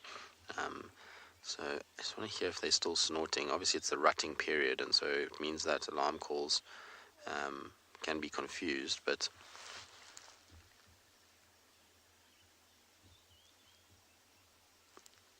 definitely sounded like there was an impala alarming.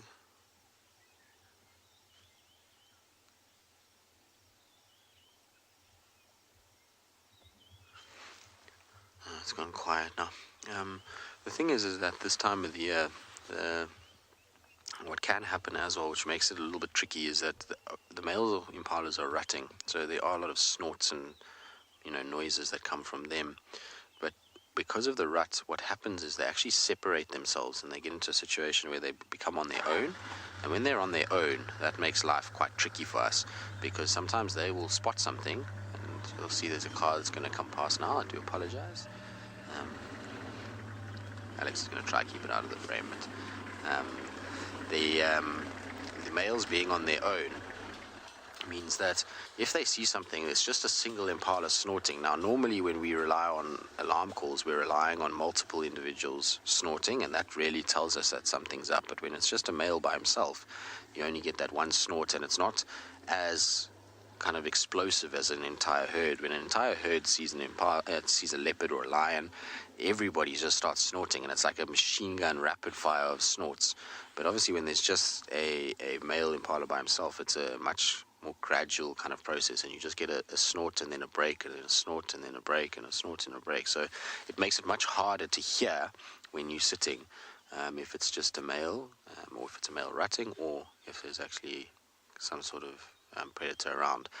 The indication that I'm going on, though, is that the lions have not even lifted their head to it. So if it was something that was really serious and the impalas were going crazy, the lions would have all lifted and turned in that direction, because they know when impalas all shout together. So if there's lots of impalas shouting like that, they know that there's a very strong potential that one could have even been killed. and that means that they'll run to go and investigate to maybe try and steal whatever it is. So the fact that they are not in any way perturbed by what we heard probably indicates more that it was just a rutting male that I was hearing in the distance, rather than something that they need to be worried about.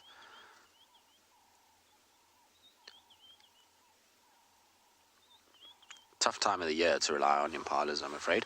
Alex, should we just try reposition? I just want to try and see if maybe we can just get a slightly better view of the rest of the pride, and actually just see if maybe the boys are here, because, oh bless you, there's one that just needs, watch your head there, Alex, it's going to be a little branch.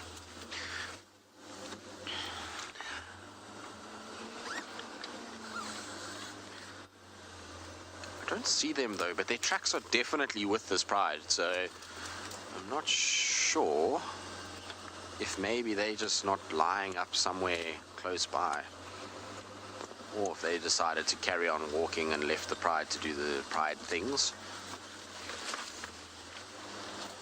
Just try and see if we can fit into this little gap here. There's a nice gap, I think, where we'll be able to see them fairly nicely. That's better, Alex. I think that will work quite nicely. Males, are you here anywhere? No, don't see them in any of the shady spots. At least we got a nice view of the cubs all kind of lying together.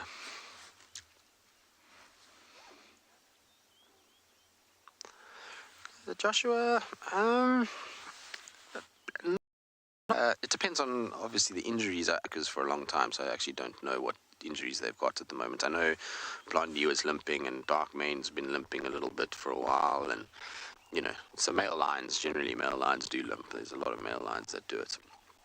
But the thing is, when a male lion is in some sort of territorial dispute, the amount of adrenaline that pumps through that body generally means they overcome those little limps and are able to still defend territories and things like that. So I don't know if they're as much prone to losing territory due to these little limps and things that they've got. I think if push comes to shove, those limps will certainly kind of fade away, and the adrenaline will be enough to get the job done. Ultimately, when it's a battle for life or death, you know, a little limp here or there is going to try and kind of be put out the way, especially because if you watch them, I mean, like I said, I honestly don't know how serious Blondie's limp is, but if you watch them, their limp seems to ease with the amount of walking that they do. So the more they walk, the kind of easier it seems to get. It seems to get very stiff when they lie down.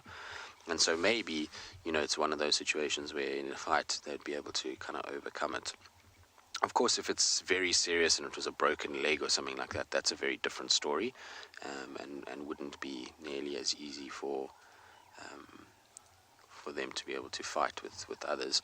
I think what their biggest problem is more than the limping, I think, is the time spent apart.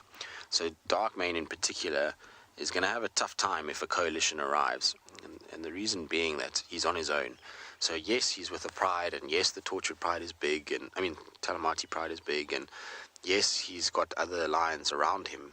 But if a coalition of 4 or 5 males arrives, he's going to have a tough time. You know, those 5 males will chase these females very quickly, and he'll have to defend himself on his own, which is dangerous. And if you look at the history of all of the kind of big coalitions that have in some way fallen due to other coalitions, it's always been because they've been caught in either 1s or 2s.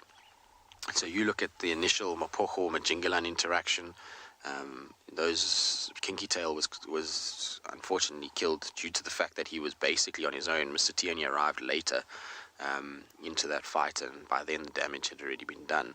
So you look at that. You look at Mr. T himself when he was caught by the Salati males, and it was, I think, a 3-on-1 or 4-on-1 in that situation.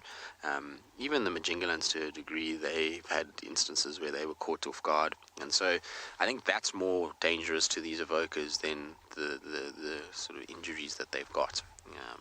Also, at the end of the day, at the moment, they have nothing to worry about. There's really no big coalitions that I've heard of anywhere near us. threatening to come this direction. I mean, they could pop out of the Kruger at any minute, but normally we hear mumblings of big coalitions in the Manyeleti or around Hamilton's and Hoyo, and we just haven't heard that of late. So it doesn't seem like there's going to be too much pressure anytime soon on these guys. And so for them, they're living a pretty charmed life at the moment. That's for sure. They landed their bums in the butter, so to speak. Is that they kind of came in here, really didn't have to be too aggressive to take over this area, and haven't really been tested since. So it's going to be interesting to see when a coalition does arrive, and there undoubtedly will be a coalition at some point that will come into one of these areas.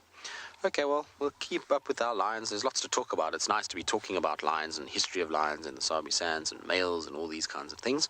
And so while we sit with these guys and enjoy the sunshine, we'll send you across to David, who's still enjoying his chat with his hippo.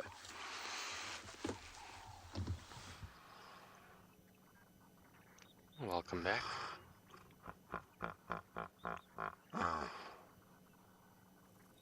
And that's a warm welcome back from the hippo.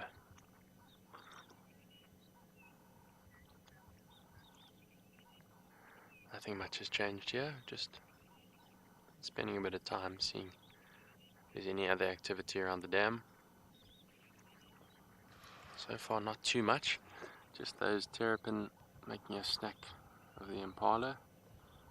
You can see the impalas getting tugged on a little bit, moving around a little bit. Those are terrapin just beneath the water. As you may know, terrapins are predators, so generally impala don't feature in their diet, but it is meat and it is in the water, so they're going to make the most of it.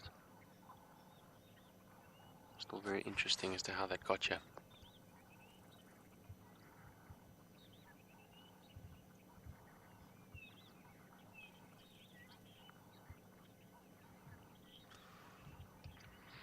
Claudia, you've asked an interesting question. Why wouldn't the hippo push the impala to shore, to the bank? I suppose it could if it wanted to. There's been many accounts of impala being pulled and other herbivores being picked up even in the mouth of a hippo and taken to the bank. Those caught by a crocodile. We're not exactly sure why. Sometimes it appears that hippo will even rescue wounded animals from crocodiles, but then also there's been accounts of hippo killing impala that have been in the dam, been wounded. So we're not exactly sure what their thinking is or their reasoning for doing that, but it could very well push it to the bank, although if it hasn't by now, I don't know if it will. It'll probably make its way to the bank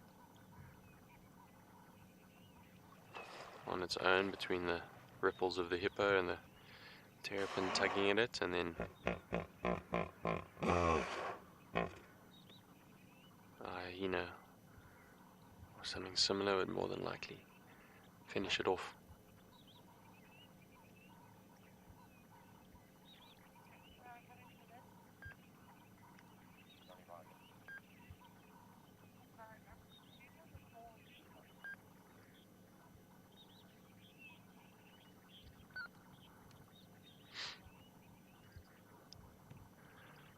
Gordon, you've asked, do hippo easily sink in deep water? And they certainly would. They can't float or swim as many think they can. They have to be in contact with the bottom of the dam. So when this hippo goes underwater, it means it's standing on the bottom. And when we see it breach like it's just done, it's come up to a higher point. So you'll only normally find hippo in shallower water where they can stand, not out in the deep parts of large dams and lakes and rivers.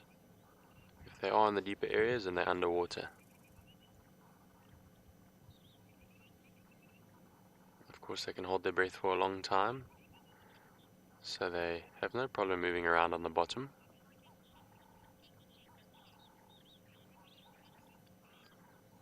colourful pellet. You've asked, will the rotting carcass affect the hippo's health? And I don't think it will.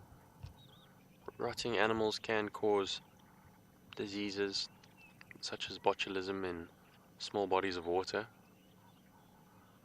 But I think water like this is large enough, and I think hippo are resilient enough to where this shouldn't affect its health. If it was a very tiny pool of water, then perhaps.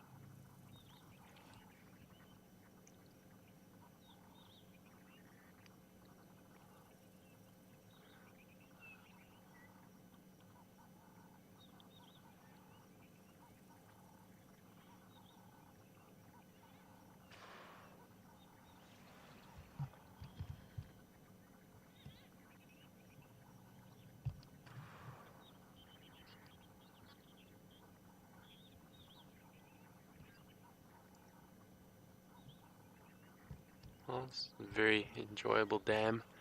Lovely place to sit, but we're going to move on, see what else we can find. While we do that, let's send you back over to Tristan, whose lions are still self-grooming.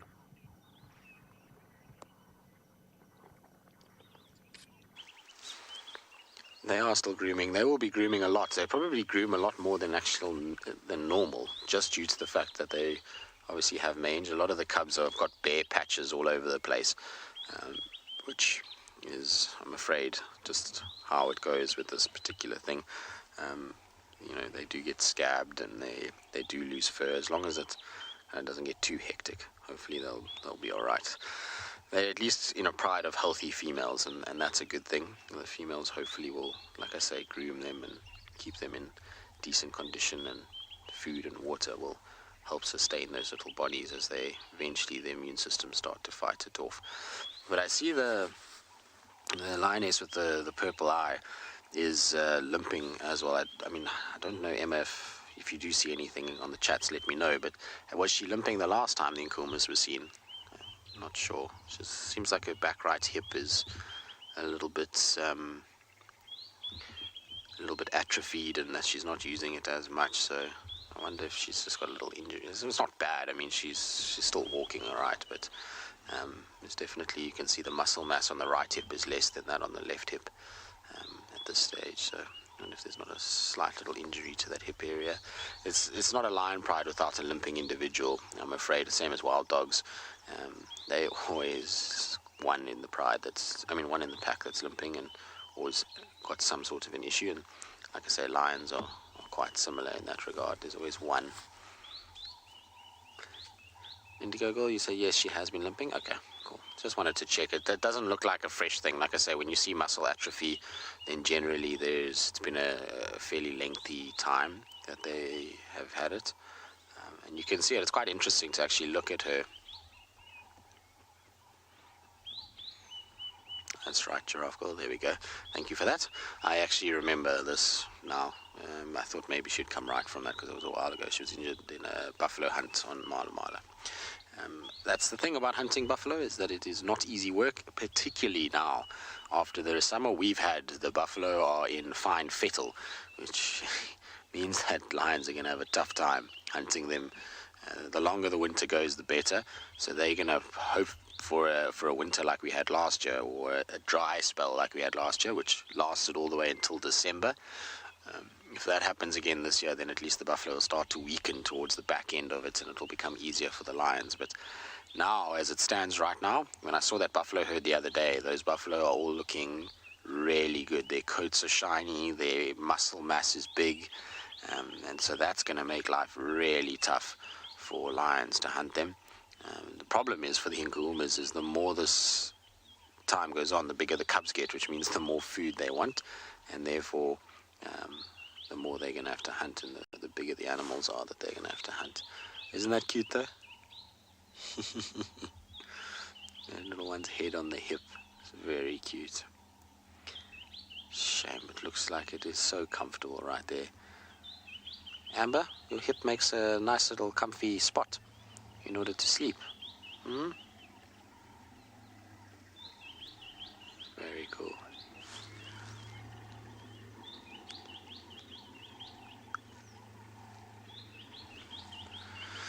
Beverly, not in person. I have seen a video of lions taking down rhinos, quite a few times actually, particularly rhino calves.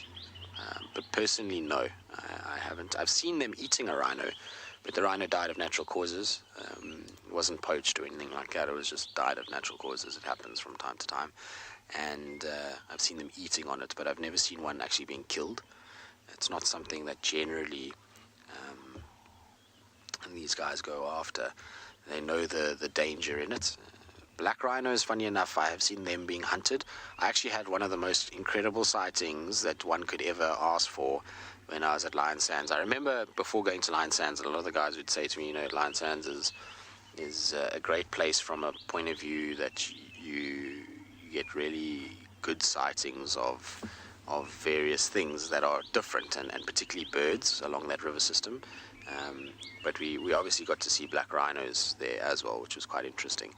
And so we had this sighting once on this big open clearing, and it was just sun, and it just started to come up, winter morning, cold, and because you're so close to the Sabi River there, between the Sabi and the Sand, you get a lot of mist in that area. So it was this kind of misty morning, and we drove onto this open area, and the Southern Pride was there, and the Southern Pride at that stage was 21 lions.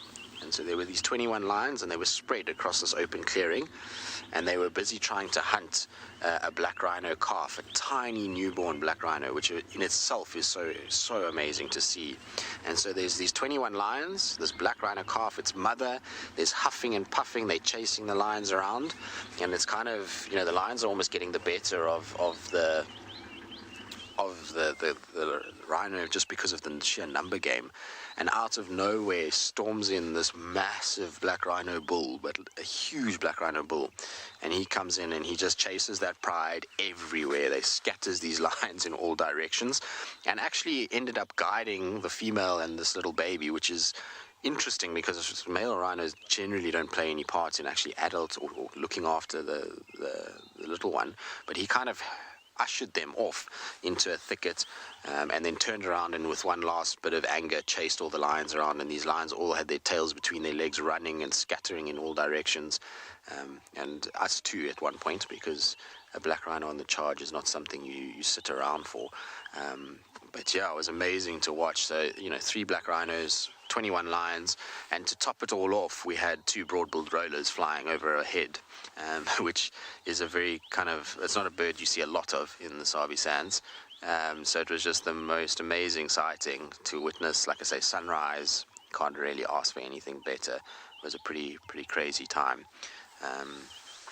So yeah, that was amazing to see. But I was glad they didn't catch that little calf.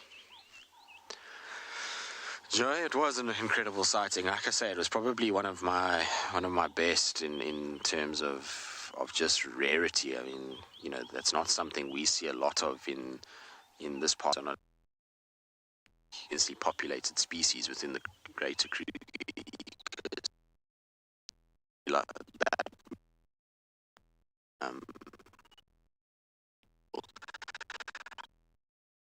The black rhino once in the Sand River, and they actually got on the back of that rhino, but that was unfortunately these were 2 sub-adult bulls, and they were strong enough just to shake them and chase them away. It didn't really do anything to them. I think it was more the sub-adults being a little bit eager than anything else.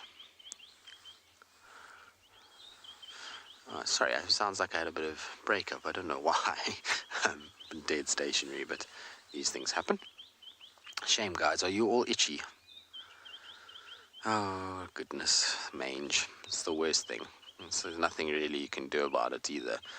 It's just far too complicated to treat it. You'd have to basically dart these guys daily and scrub them daily, which is impossible.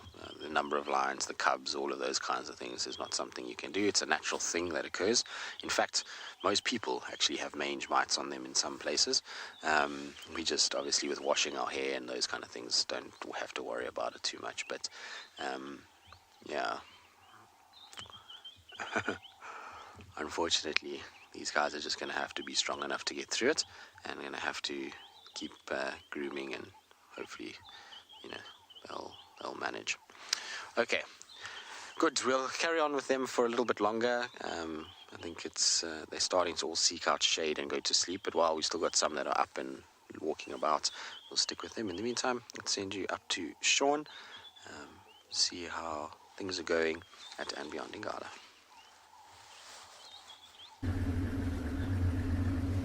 So, quite a gross way to end your little segment there, Tristan, with humans have mange mites. That's pretty horrible to think about.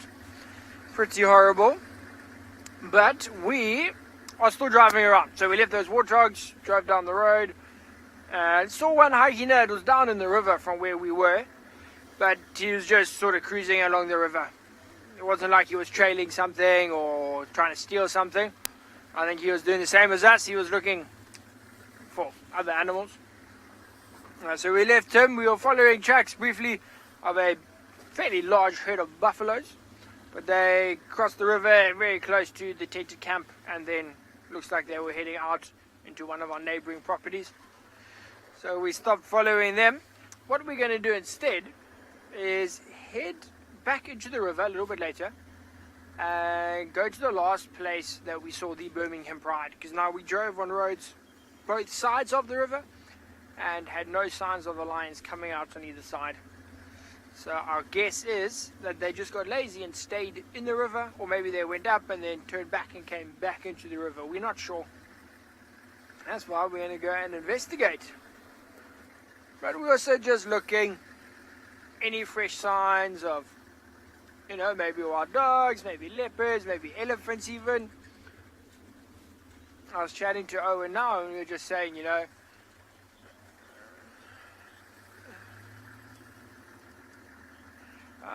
James Richard.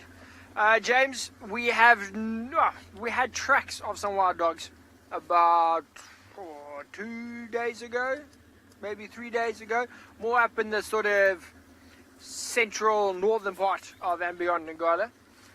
We had the tracks there and tried to follow them, but we couldn't see where they were leading to exactly. You know, it's pretty hard following tracks of a pack, but we trying to narrow down the area. You know, this is the right time of year, James, for the wild dogs to start denning. So we're hoping that they're going to den somewhere around andBeyond Ngala. So we are trying to keep track of any tracks that we do find, and directions, and just areas that we're seeing tracks could, you know, guide us as to where they're denning, if they even are denning on our property. So we are trying, James, we are trying, but nothing fresh this morning. I was hoping we were going to hear some hyena wild dog interaction, especially all of those hyenas we saw right at the beginning of the drive. You know, that would have been a good time for the wild dogs to be hunting. Early morning like that, still fairly cold, they can still run far, run fast, that sort of thing. But not this morning. Maybe tonight. Maybe tonight. You know, I think it's going to be, well, not going to be, it has been a fabulous day already. And it's warming up now quite nicely. I've taken off my blanket. I still have the heater on, but the blanket's off. So it's getting warmer. It's getting warmer, which is fantastic. And I'm feeling like we should be finding these lions in the river. One of the other tracking teams is heading down towards the young lioness, the one with the cubs, trying to see what they can find on that side. So we'll await their updates, see what they say. Maybe head there this afternoon. So we've got some stuff to look forward to. Stuff to look forward to, which is always lovely. I've been surprised though that we haven't seen any elephants this morning. The areas that we've been driving in have been pretty good. You know, anywhere along the banks of the river, even in the river itself, are generally very good. For the elephants. You know, lots of big trees, lots of fruit trees, things like that. So we're going to carry on, see if we can find these elephants or these lions. And while I do that, we'll send you back to Tristan with his lions.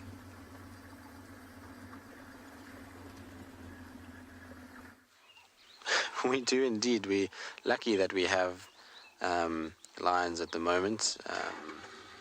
It's nice that they've come onto our area, even if they're looking a little bit on the rough side at the moment. Shame, guys. You all got little patches missing from your legs. The legs are the first place that they itch, and the tails. So they often find that they get these little dark legs when they've got mange. But I'm hoping that they'll be fine. You know, like I say, they're old enough that their immune systems should take care of it eventually. But you can see their little tummies as well. Oh, shame, guys.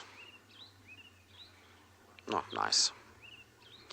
Just got to keep grooming and keep looking after yourselves.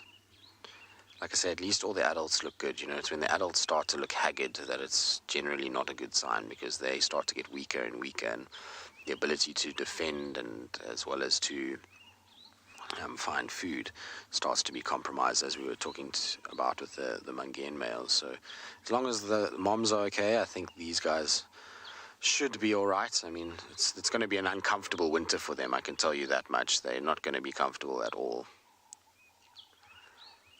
Claudia, if you ask most people, the answer to this would be no, they don't. But I once watched a pride and saw them do it multiple times in the Sand River, go and do exactly what you're asking. So most lions try not to go into water. They try and avoid it, and there's a very specific reason for that. Is most areas in Africa where lions occur, water has crocodiles, and therefore lying in water is a dangerous thing. But the Sand River in places has very, very, very shallow water. And so what that means is that these lions, it was the Charleston Pride was the name of the pride. There was 3 of them at the time. They used to go and lie in the water all the time. And they would sleep. They would find a little sandbank, and they'd just put their head on the sandbank, and they would lie with water that was probably about maybe 1 inch to 2 inches deep. And they would just cover sort of one side of them, and they would do that in the hot sort of late afternoon, particularly if there was a bit of shade over the river, then they would go and do it. It was really cool to see. I've got, I think, one photo of it, but it's a very, very edited sort of fine art kind of photo. I'm just trying to find it quickly. I don't have the ones of them actually doing it that often, but this was a photo that I kind of edited out. Like I say, it's not how an image would be normally, but this is what they used to do, and used to find them regularly like this. Like I say, I think I saw it like 5 or 6 times of them doing this, but this is in the river itself, and it was a very bright day, so it made the ability to do a little high key, but you can see the water kind of below, and I edited it out. But this is the lioness. This is the kind of depth of the water they used to lie in, and then her 2 boys would lie with her, and they would spend often hours just lying in the water like this. It was super cool to watch them. So yeah, they used to do it to cool off, but generally the answer to that is no. Generally most lions wouldn't want to go into water, and like I say, rightly so. At the end of the day, you've got crocodiles, and crocodiles are dangerous. So, Claudia, you say you knew I would have the answer. I'm not so sure, Claudia. It's, you know, there's a lot of things out here we don't know. I think it's one of my absolute favorite things about being a guide at WildEarth, particularly. Now, in normal lodges, what happens is you get guests, you guide guests, and you do have conversations, and you learn a little bit here and there, and it is cool, and it's nice to have guests, but you really don't learn as much as you would on this particular platform. This is probably the thing that I think I've learned the most, purely because of a couple of reasons. One is we have incredibly smart viewers that watch the show, like yourselves, that know a lot of things and share their information, which is hugely important to us. You know, there's so many of you that give us articles and point us in directions to find out new things, and it really is appreciated. I don't think we say it often enough, but to all of you that do help with those kind of things, it really is appreciated. So I think there's that side of it. The other side of it is that because of so many of you have watched for so many years, you have an interest in so many different facets of the bush, and that goes from insects to plants to lions to whatever it may be, and that leads to really interesting questions. A lot of you ask super interesting stuff about things that maybe we haven't ever thought of, and that leads to a conversation, which leads to research, which leads to, you know, people finding out things. And I think that's why we learn so much, and the fact that it's an interactive system, and that we can speak to you guys and you guys can speak to us, and we have this ability to learn from each other, and a huge audience of people really makes for a fascinating job, and it really helps us to grow as guides. And it's quite interesting because I've spoken to a number of people, and a lot of people are under the impression that we just Google answers for this show. So like while we're sitting here, we just Google what we're trying to answer, and that's not the case at all. We don't do that. We might go after a drive and go and research things, and like I say, thanks to you guys often providing help, it certainly gives us a chance to be able to go and research stuff more in depth than what we maybe knew, or we learn something new. But yes, Emma, a lot of guides have told me that we just Google the answers to the questions that we are posed, and it's because a lot of people, particularly in guiding, when you're guiding guests, don't broach a lot of the subjects we do, because of the longevity of the show and the fact that we do it every day, 6 hours a day, and a lot of you, like I say, watch so regularly. We get into things that are a lot more in-depth than most guides will. Most guides are guiding guests for 3 days, and there's so much to see out here that you cover just the surface of this area in 3 days. But once you start to do this for a year, 2 years, 3 years, 4 years, 5 years, and you guys, like I say, some of you have been watching for 10 years, you have to start going into different things, and that allows us to start broaching subjects like geology and vegetation and all kinds of other things that happen out here, and it really grows you as a guide. I've always said to every guide that I've met, that I've spoken to, is that this particular job makes you learn at a rate that is much faster than any other guiding job, and you have just so many more resources to utilize that if you don't learn, you're only being a disservice to yourself. So it's really a very special thing that we have to be able to do this. And like I say, the community with all of you is so important. It really is. It's like I say, we don't often say it enough that how thankful we are to all of you. And I know that goes for all the guides, because we as guides speak about it amongst ourselves a lot, how fortunate we are to be exposed to a lot of the stuff that you guys expose us to, which is really, really cool.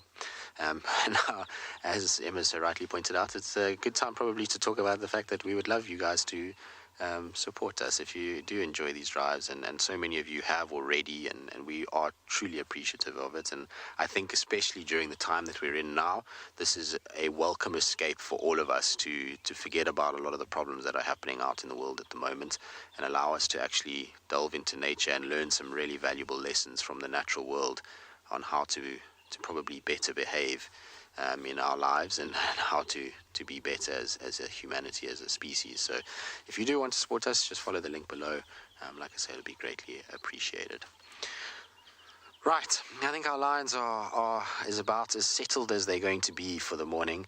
I think they, I'm afraid, are at that point now where it's shade and sleep and to recuperate before the night. This poor little male, his tummy just makes me so sad. He's got this little black tummy. He looks like a little, shame. Hopefully that comes right soon. Okay, we're going to carry on. I just want to go and check Treehouse Dam. I want to just try to see if maybe we can find the evokers somewhere around here. Like I say, their tracks are here, so we'll go and do a little bit of a scouting mission for them. And while we do that, let's send you back across to David.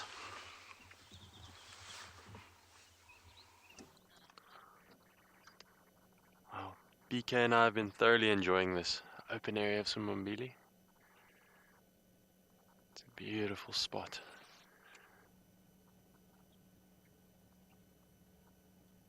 Just stopped here at this beautiful big tree, marveling at how long it must have been here, and how long that termite mound must have been here. Still not sure which one came first.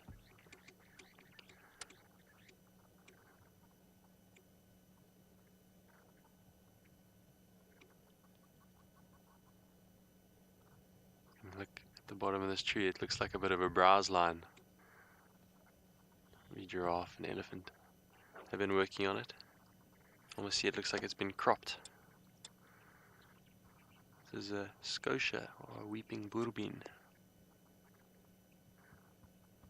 One of my favorite trees. They get huge and green, often found along rivers and water courses.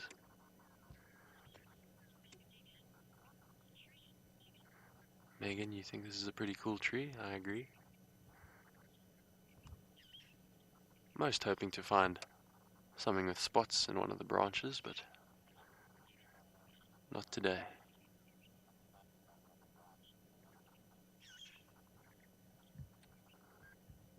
A lot of activity in these open areas. Lots of Impala scattered around. Ground birds. The lapwings have been calling and going crazy. They sent us on a bit of a wild goose chase. We thought perhaps a predator, maybe a hyena, was walking through, because they were calling and going ballistic like they do when a predator walks through. But we didn't manage to pick up anything. We're going to carry on. We're going to get down to the bottom and see what else we can pick up. But while we do that, let's send you over to Sean, who's also enjoying a termite mound.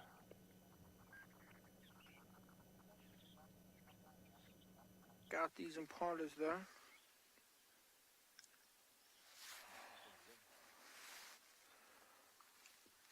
Yes, so we managed to find this Kudu on a termite mound. Now there's quite a few of them, but they're all sort of behind the bushes. This one is a young male. You can see he's got some small little horns there. Still growing. There we go. Very small little horns. Beautiful guy. Lots of birds. But yeah, he decided to stay up there on the termite mound, just feeding here. You can see him chewing, giving us actually a really beautiful shot up there. And very inquisitive. He's been staring at us the entire time we've been here. Look, he's getting more irritated with those oxpeckers than he is with us. Got massive ears. Very, very, very big ears. But surprisingly relaxed. I mean, we've been very lucky today with the Warthogs that I said normally run away, but they were very relaxed. And this guy, you can see, he's not sure about us. He's been staring at us. His ears are both facing us. He's listening to me talk. He's watching me, making sure I'm not doing anything too scary. If I had to move too quickly now, or like turn around, something like that, very, very good chance this young male Kudu would run. Join up with the rest of them. There were a couple of females. Those were the other ones that are behind the bushes. And very good chance that he'll just run over and join them. And you can see his colouring, that sort of brown, and we mentioned the big ears earlier. Even that white on the face there that now you can see. It all holds in camouflage. Kudus generally live in the thick vegetation. And the very sort of thicker bushes, the riverine habitat, that sort of thing. And they camouflage in there exceptionally well. And they use those big ears because obviously sound. Shay, that is exactly it. Shay comments that those ears must be very good for hearing. And that's exactly what I was getting to. So that in that thicker vegetation, obviously sound doesn't travel too well. All the leaves and the grass and the rustling from the wind or the breeze, things like that. So these kudus have these giant ears that can just capture, pick up all the sound that it possibly can in those thickets. You know, it's obviously try and keep the kudu alive.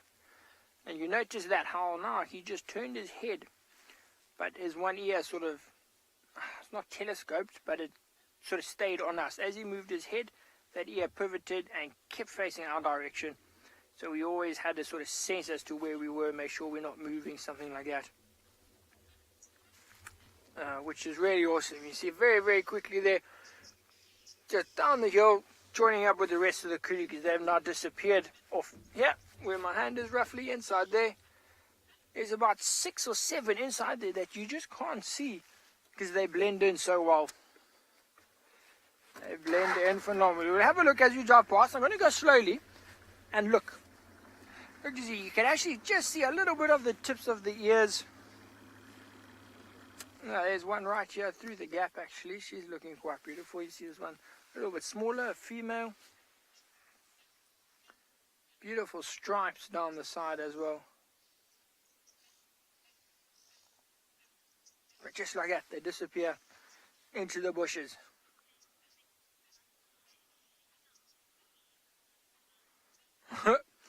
Yes, indeed. Apparently, comments saying they are the Mickey Mouse of the bush from Butterfly. That is very, very accurate description, actually. They do look like that with their big ears. I'm counting at least 3 or 4 that I can see. 1, 2, 3, 4, 5, maybe even. So it's always incredible. I find that with the kudu, sometimes with buffaloes and with elephants.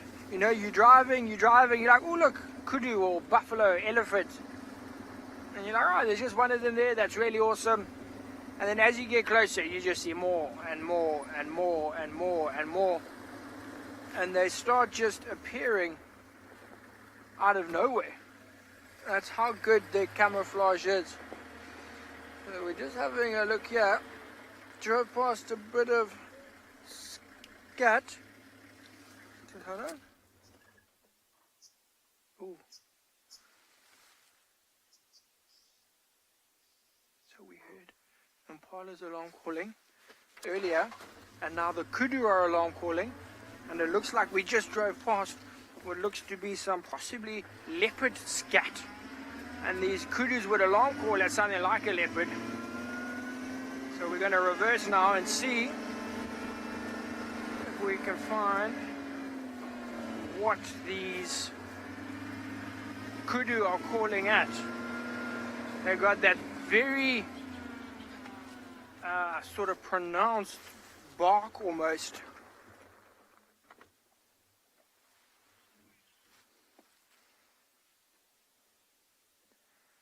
Okay, so the Kudu, this is the termite mound where it was. Now the thing is, it could be in the river, so just past this termite mound, just past the big tree, that's the river, the Timbavati River. Could be something in there. I see another male Kudu.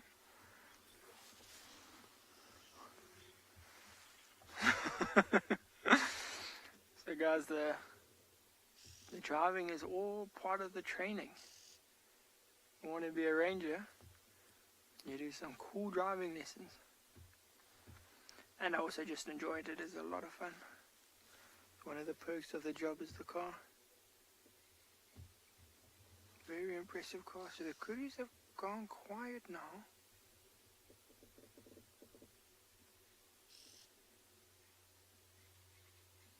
Hold on.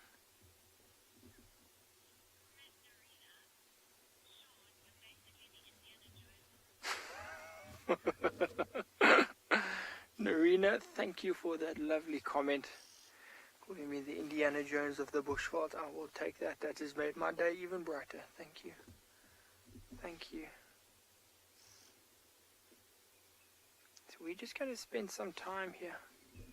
Waiting, listening, hoping. You know, it might turn out that my driving will be the highlight of my morning safari. We'll have to see.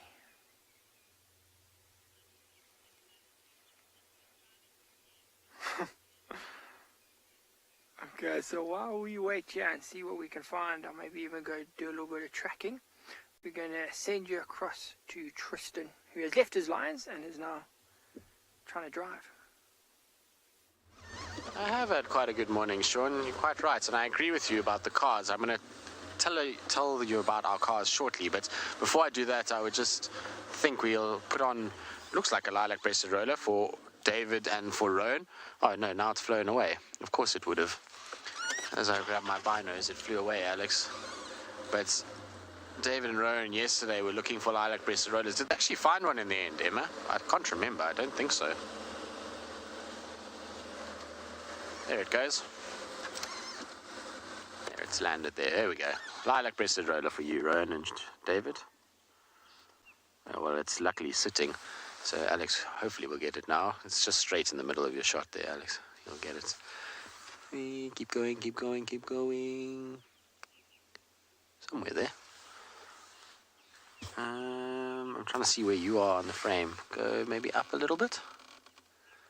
Go in a little bit on that sort of like mid. Yeah, there we are. Where are you? There we go. So there's our lilac-breasted roller. Does that count now, Emma? Can we count it? There we go. Nice to see you, lilac-breasted roller. Always got to appreciate them. Pretty birds. So there we go. But as Sean was alluding to, cars. Now, I must be honest. I love Toyotas. They're like my personal vehicle is a Toyota, and the Land Cruisers are great. And I've driven Land Cruisers quite a lot, and they are nice bush cars. But our little workhorse, beaten up, short wheelbase Land Rovers are just the best thing ever for what we do. And like I say, I'm not a huge Land Rover fan in terms of like a personal car. There's a lot of reasons for that, but for what we do and the things that we put them through, these little vehicles have got to be the best thing. I absolutely love the fact that we drive these vehicles. It allows us to get into places that no one else can get into. These vehicles are light, they're short, they're small, they've got a bit of grunt in them, particularly the vehicle that I'm in, Rusty. Rusty's got a serious amount of power that it's, for some reason, it just is able to do things that Wendy and Jiggo just can't. But yeah, they're amazing little cars, and I love the fact that we get to spend time in them. They're also quite quiet because they're petrol engines as opposed to diesel, so they typically are a quieter running car. But they really do take us into the most ridiculous places, these cars, and the fact that they are still running after the abuse and years of torture that we have put them through. And I say torture because these poor cars have been driven by not only me, but by Brent Leo Smith, Taylor McCurdy, James Hendry, Jamie Patterson, all of us. We've followed dogs and leopards and all kinds of other things through various thickets, and it's made life very, very difficult. All right, let's leave our Lilac-breasted roller. We'll carry on. And so these poor cars are... Sorry, I just say that again. All these cars are competing, but they work well.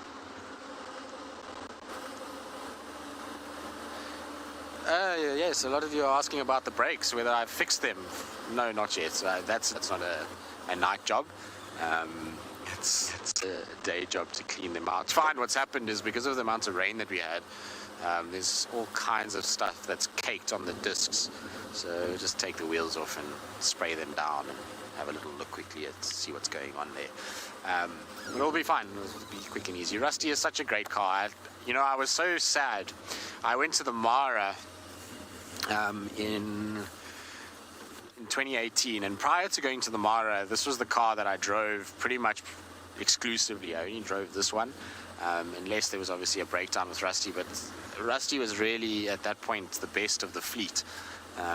And then I went to the Mara and came back from the Mara, and we had to do a TV show for Nat Geo, and that TV show required quite a lot of tech in terms of nocturnal stuff. So we had a infrared and a thermal system, but because of certain things, the thermal system was fitted to Wendy, and so I was asked to drive Wendy instead of Rusty, and I was very sad. For about 5 months I hardly touched Rusty.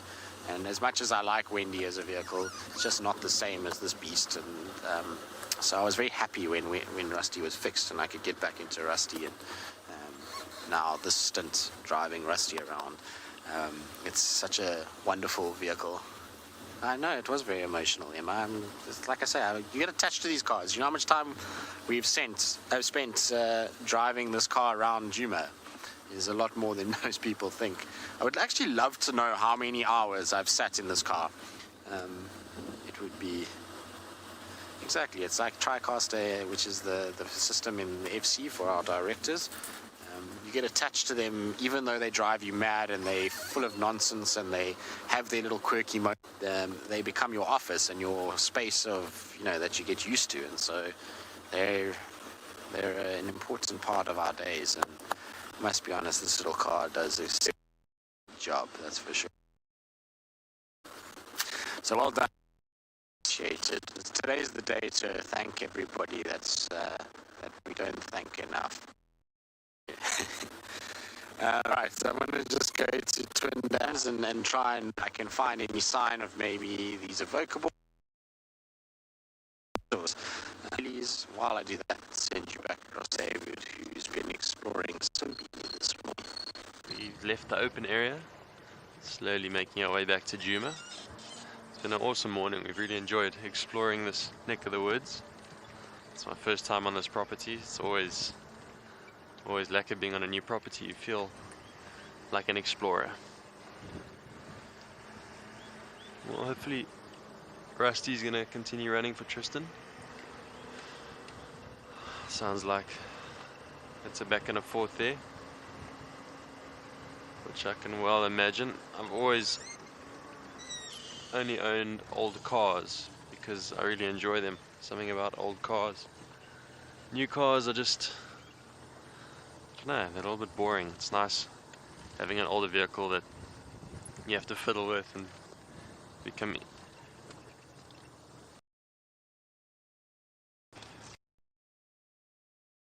way the vehicle works. Most of the vehicles I've had, I can't really go anywhere without a toolbox because there's something you gotta fix on the way.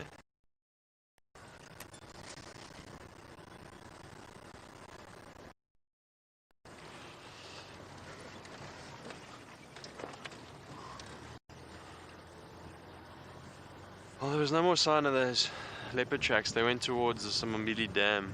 Looked like a large male, or maybe Yukamuri. I know he hangs out in this area.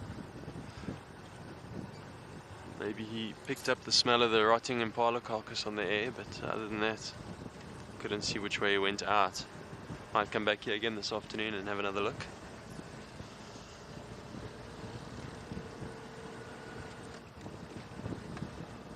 Oh, very big props to Tristan for finding that roller. Keeping our name high.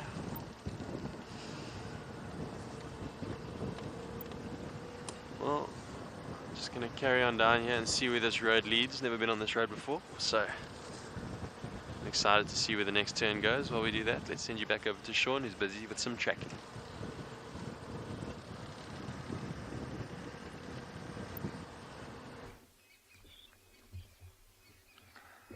So I must say, yeah, well done to Tristan for finding the roller. We have not managed to find anything except the kudu again. So you can see, look at them. They're still all looking behind us. Now we had some more alarm calling from them. Some more sort of panicking is the wrong word, but that alarm calls. We couldn't see anything from the road. Also, you know, we just really want to go walking around, stumbling inside there. We don't know what it is. You know, it could be a leopard, could be a lion, could just be a hyena. You know, we don't know. So we're going to stick here. I want to see if they start calling again. Because now we're trying to narrow down where they are calling. Because it can get quite tricky. You know, generally kudus you can trust. In terms of they don't alarm call for anything. You know, like an Impala will alarm call if it sees another Impala, but it gets a fright. Then it alarm calls. And so generally the kudu are quite trustworthy. That's why we want to stick around here. We had another look at that dung, that scat, and it looks like it's just hyena. Maybe just a young or small hyena. So, you know, possibly the kudus smelt,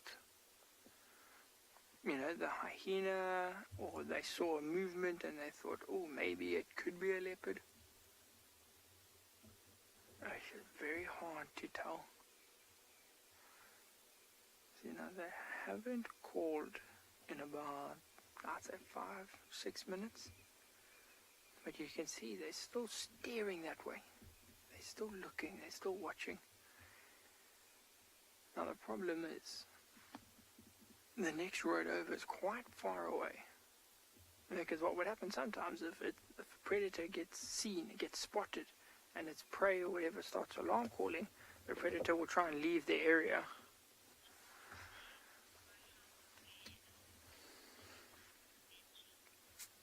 And the predator will leave the area, maybe walk the other way. That's why I think we might go and have a look on the other road. But I see Benji is making a comment about how quickly animals' sort of behavior and awareness can change. And Benji, it is very impressive. I mean, you can get them just relaxing, feeding, you know, just having a good time, and then suddenly it's just high alert, intense focus, intense concentration, and it is incredibly impressive. And it's something that, you know, they will hear something that obviously we can't. Their ears are, as we discussed earlier, very big. Their senses are much, much sharper than ours. So Benji, that's very true. What always also surprises me is how as soon as they hear something, all of them will turn and face the exact same direction. In their ability to sort of pinpoint, triangulate where the smell or the noise or whatever is coming from. It's incredible.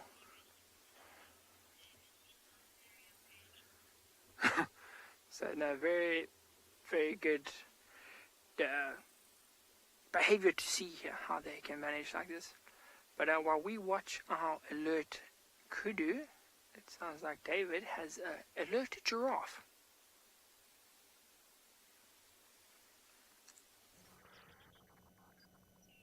We've managed to find some giraffe out in the open. Earlier they were quite hidden.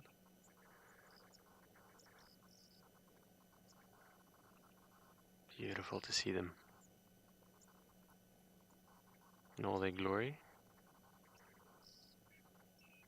Shall we sex this giraffe? Does anyone remember how to tell the difference between male and female?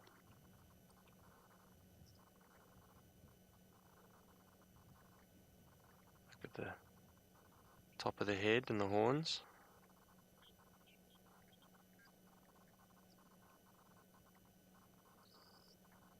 Kind of a giveaway.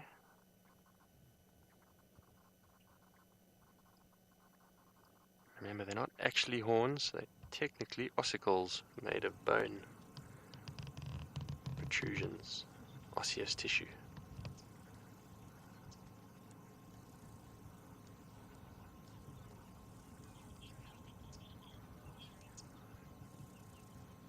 Ariel, you've got it nail on the head, it's a female. And there's another one here on the right. These two have moved off. Only one remaining to have a look at. Well done, Ariel. So the giveaway on those ossicles is generally that they've got hair on the top and they're a little bit thinner, sometimes bend together, whereas the males generally bald on top of those ossicles, a little bit more robust.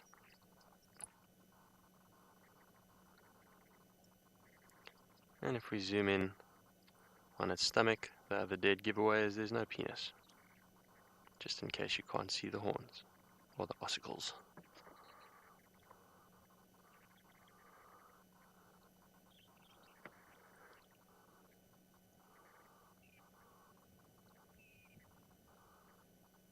She is beautiful.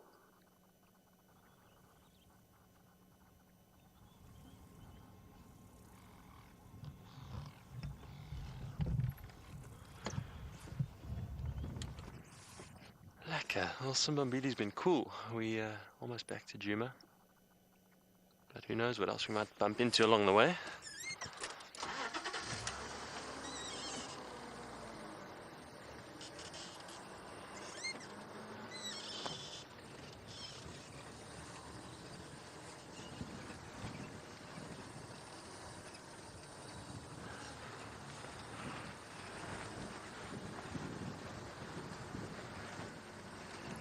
You can see this is a favorite spot.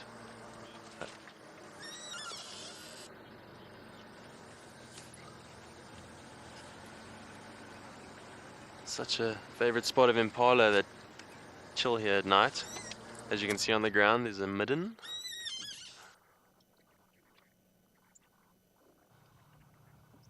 A latrine, an Impala communal toilet.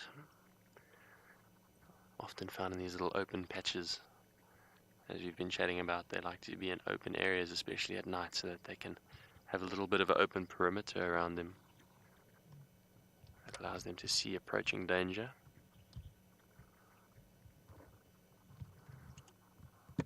R. Laura Moore, you've asked, or you've commented that the Female giraffe have such pretty faces. They really do, eh? Wish we could have another look at them, but they've melted away. They do have pretty eyelashes, those long dainty eyelashes, almost like movie stars.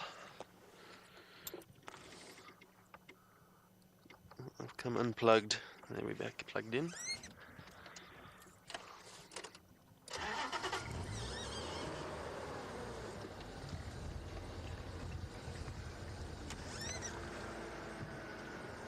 These Impala middens are like a bunch of chocolate eclairs. And there's been many birthday cakes in the bush that have had a few of these on them.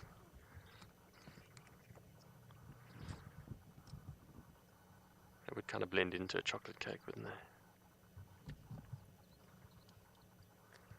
Not much to it, but some very well digested cellulose material. Look at these little maggots. You see that, BK? Yeah. It's a little bit of... It's kind of interesting. That's very interesting. I wonder...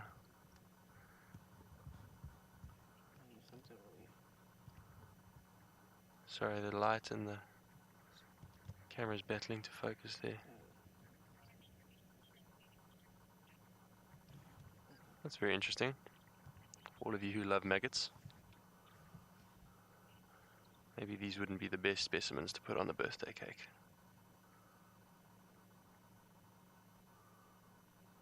Interesting.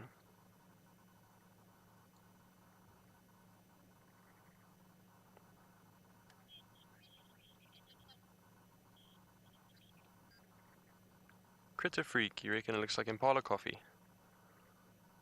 Well, you could grind them down and try and make a coffee, but I'd guarantee it won't taste very nice. These little maggots are very interesting though. I can't remember seeing those on Impala dung.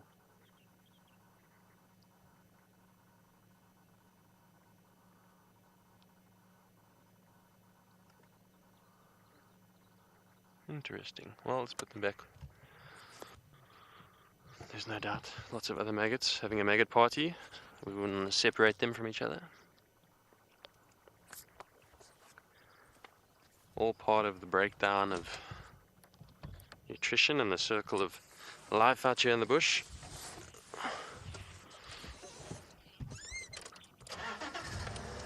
I believe Tristan is on his way back to the Djuma Dam can, so let's send you back over to him and see what he's up to.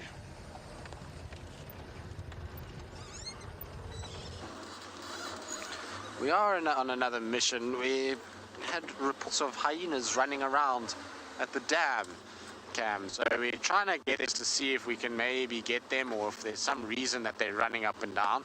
It sounds like they might be going for a little splish splash in the little pan that's filled with rainwater, not the actual main dam. And so, as you'll see now, they are having a good time, and hyenas love playing in water.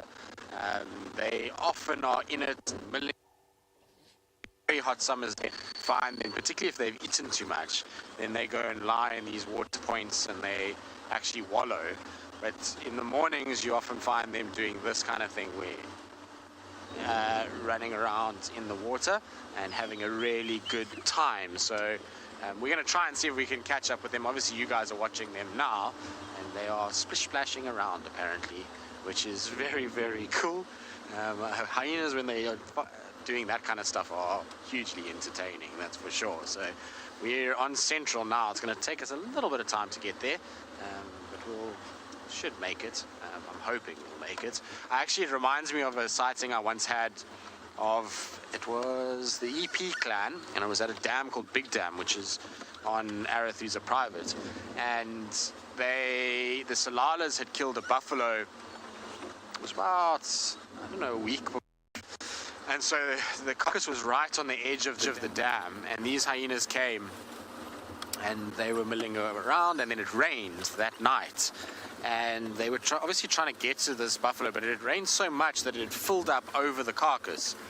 And so these guys had to go in to try and get the food and to try and get to this buffalo, which is now all wet, and so the meat that had dried on it had become pliable enough to start eating it again. And they were having the best time. They were running around with bits of buffalo, and one had the head in its mouth and the other one had a bone from the leg, and they were swimming and going absolutely crazy in this water.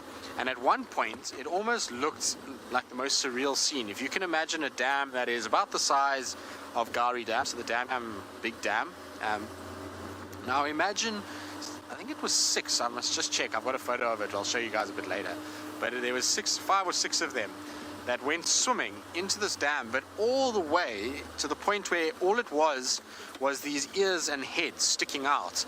And they eventually got to a point where they started to play with one another, and they formed this line. And it almost looks like a obscure Loch Ness monster with these 4 kind of heads, or 5 heads, sticking up out of the water, and each one has got this like comical face. It almost looks like an album cover for a band. I'll show you guys just now. I've got the photo with me here. It's very funny. And the one then ended up with a piece of skin from this buffalo, and it was on its back at one point. It was literally like, you know those otters, that the sea otters that grab their little clams and put them on their tummy and then they eat it?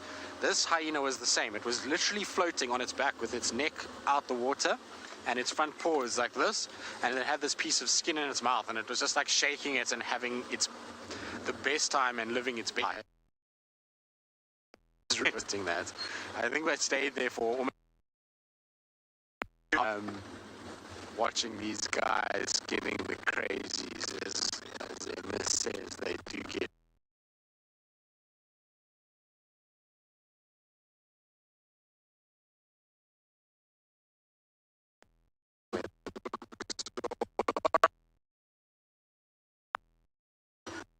I do that.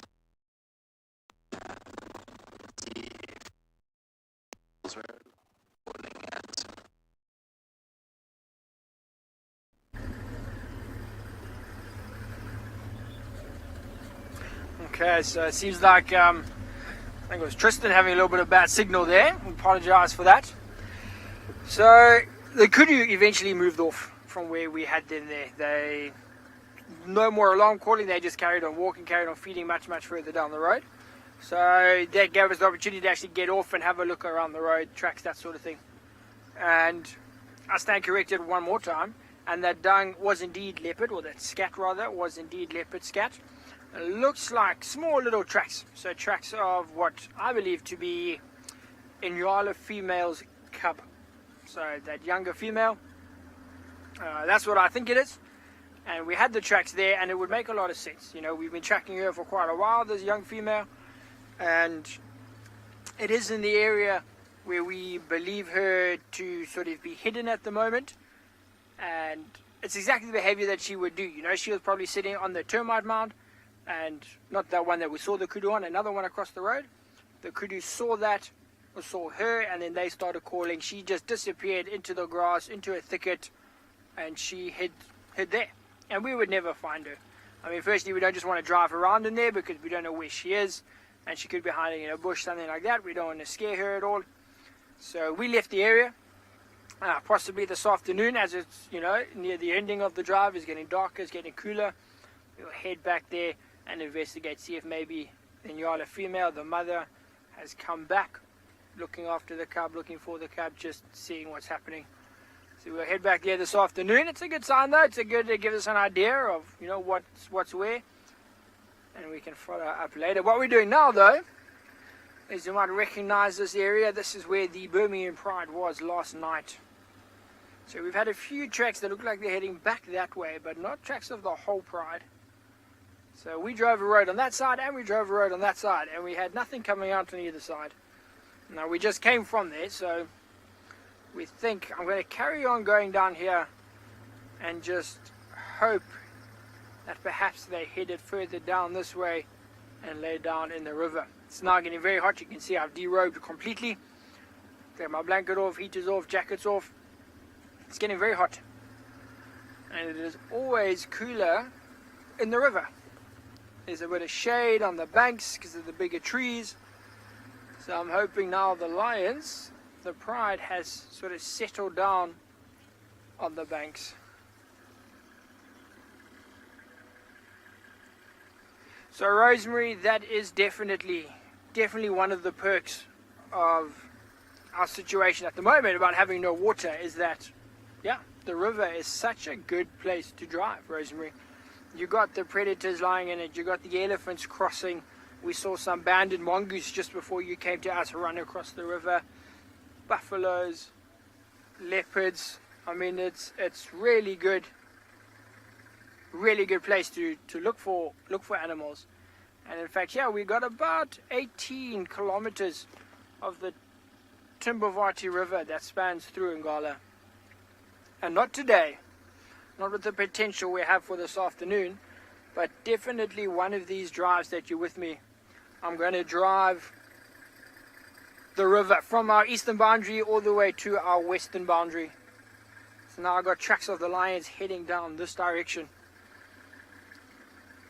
So it looks like they may have actually, like I'm hoping, carried on down this way. But yes, I will take you on a drive across the entire river, and it is beautiful. So I'm going to keep driving this section of the river, which you have done before, and looking for these lions and their tracks. In the meantime, we send you back across to Djuma with David.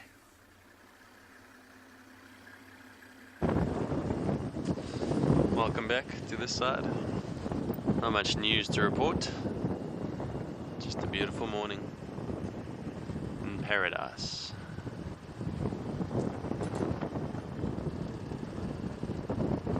BK and I have been doing a bit of tracking, a little bit of listening, but nothing yet. We were never able to see which way those leopard tracks went, which was our main reason for sticking around that area.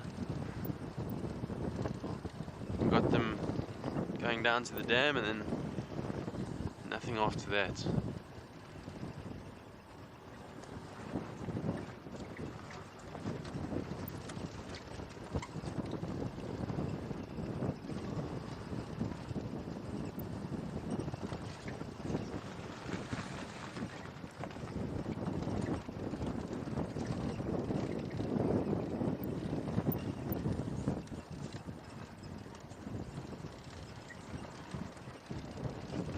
Sorry, I'm not sure if I'm saying that name correctly.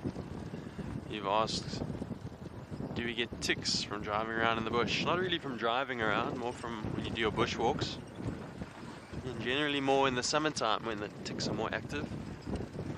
Sometimes you can go days without getting ticks, and then if you're unlucky enough to walk into a nest of them, then you will be spending many days with itchy tick bites all over you.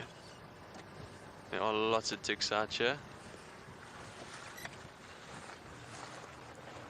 Next time we find a giraffe, we'll maybe zoom in on its back legs and have a look at the ticks that some of these animals pick up. That's why those oxpeckers are so important, because they rid the animals of ticks that they would otherwise not be able to remove themselves. Like us, we can pick them off. But there's many different remedies for ticks. Sometimes we put chemicals on our legs. Sometimes we even use like Dettol. I've even used diesel before in times when ticks are very bad and I had nothing else, just to repel them a little bit.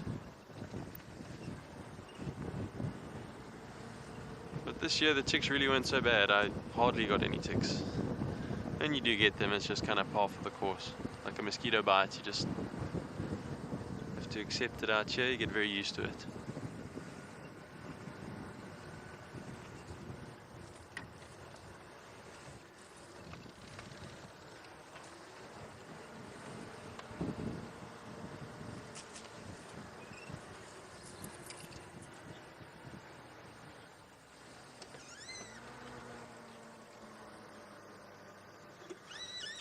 Some of the viewers are asking about different diseases that ticks carry, and there are risks to it. Some some of these ticks, some species do have certain diseases that we can get. Most notably in this area is tick bite fever. I suppose everyone's heard of Lyme disease. It gets contracted from, I think it's also ticks in the States, I think mostly on the East Coast. But I've never had either. My brother had tick bite fever, I remember. But it's actually quite a common thing to get out here. But I've never had it, touch wood.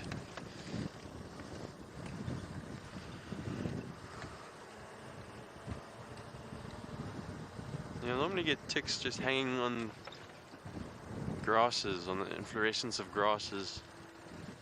And as soon as an animal walks past or you walk past, they let go and latch onto you. And they generally crawl a little ways before finding an ideal soft part of skin. They like warm areas, like armpits and groins. So never pleasant to have ticks out here.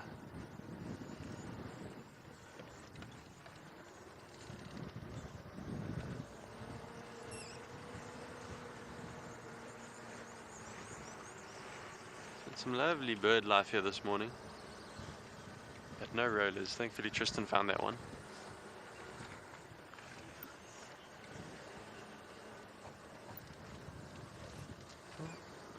While we enjoy the beauty out here and the birds, let's send you back over to Tristan and see what he's up to.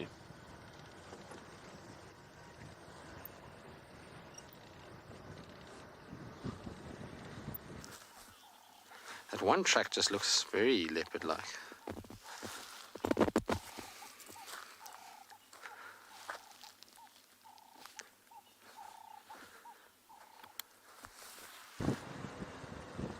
Oh, welcome back. That wasn't very long. Sorry about that. There was an issue with the other feed. Shall we do a tree identification? Who can remember this one? And then normally end up always going to it because it's the most useful, so it's one I want people to remember.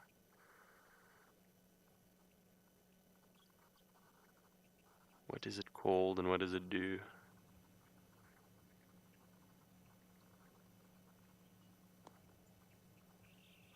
Clue is it's very soft. The softest tree we get out here. Softest leaves.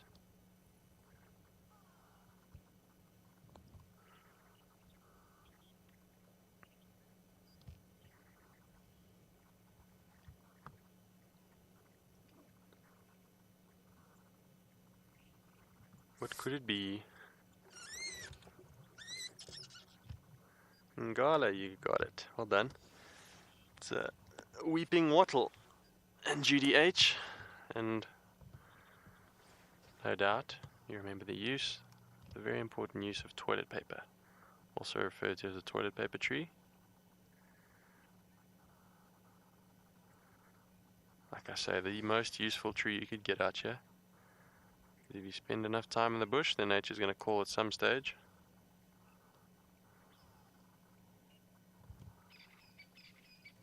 And this is the tree to go for. You walk until you find one of these. You gently pick off some leaves, and don't worry, elephants do a lot worse than this in one feeding. I like to personally go for at least 6 ply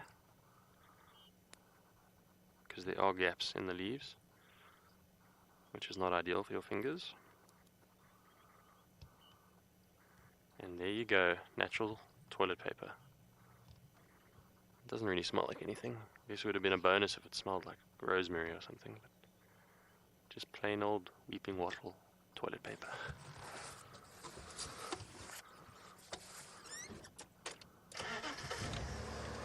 Helpful tip of the day.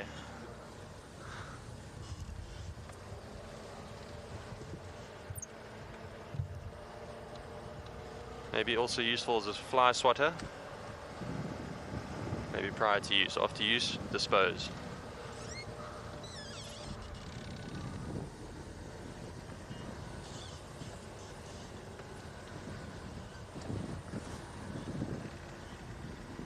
Well, it sounds like Sean is still in the river having a cruise. Not a boat cruise, but a vehicle cruise. Let's send you over to him and see what he's up to.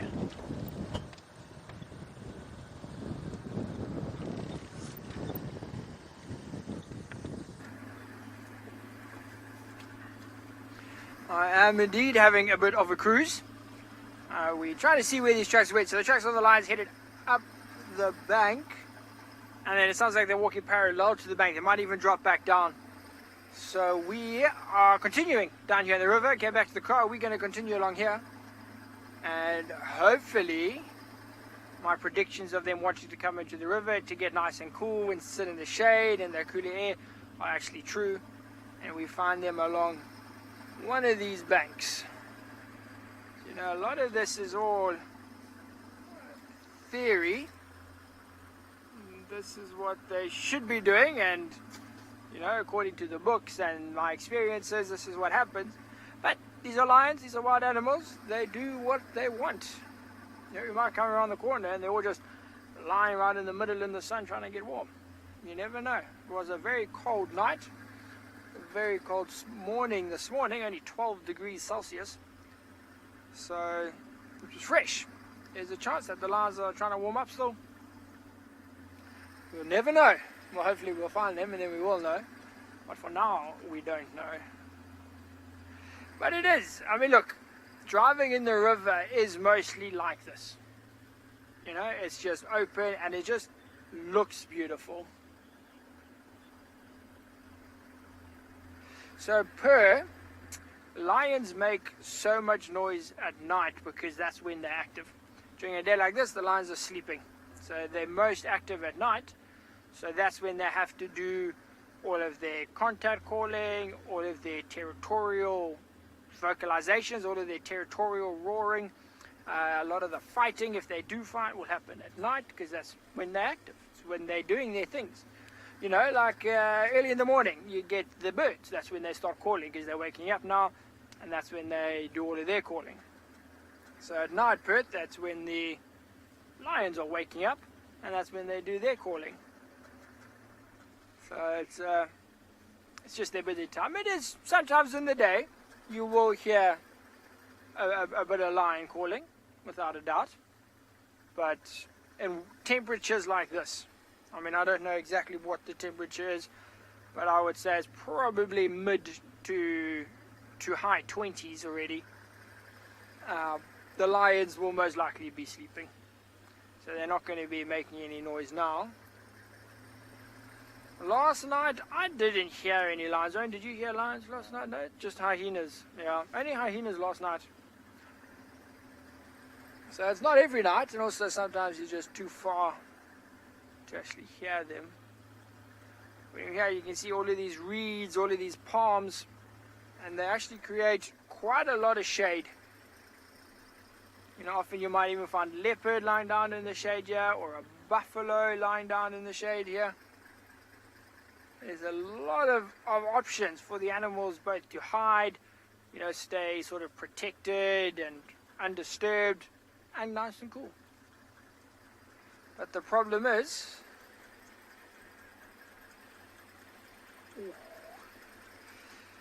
Sayo wants to know when the last time water ever ran in this river and have I seen it. So I have seen it, not on many occasions, about 3 occasions. So earlier this year, February, this river was, flooding's a bit strong, but it was bank to bank, it was full force river, which is the first time I've seen it sort of proper river in my entire time, my whole 3 and a bit years here. I've only ever seen it flow like that once. So it was quite incredible. I'm just going to reverse a little bit here, give you a bit of an idea. And it was crazy. It was, I remember there was a massive storm. It was about a 3-hour period, and we had about 120 mils of rain, and this whole area here that you can see was underwater. We actually couldn't cross the river. Yeah, there was only one place on the whole of andBeyond Ngala that you could drive through the river. Otherwise, all of this underwater, maybe, I'd say maybe a meter deep, so I'd say like 3 feet deep the water was in this entire river. And it's a big river. I mean, you can see now Owen panning across the river. It is big. The Tipavarti River, it's a large water source when it flows. And yeah, it's happened once. It's happened once since I've been here to that extent. You know, there's been a couple times where it's flowed for a day and a half, something like that. But otherwise, it's been dry. It's been dry. And you forget, you know, you drive it like this. On a day like today, we were chatting earlier how awesome it is to drive from one side to the other, something like that. And you forget that, because as a ranger, you're driving in here, there's no shade for us. There's no roof on the car, so I guess you're in the sun the whole time. It gets very, very hot. So it's a bit tough to drive during the heat of the day. But as soon as water comes and the river flows, all you want to do is drive in the river. Because it's so beautiful. You get the water, all the big trees, you get all these water birds. You get storks, cranes, kingfishers, all sorts of things. But we are just going to sit here, have a quick little listen around, see what's happening in this area. While we do that, we send you back across to Tristan, who is, I think, thinking about breakfast.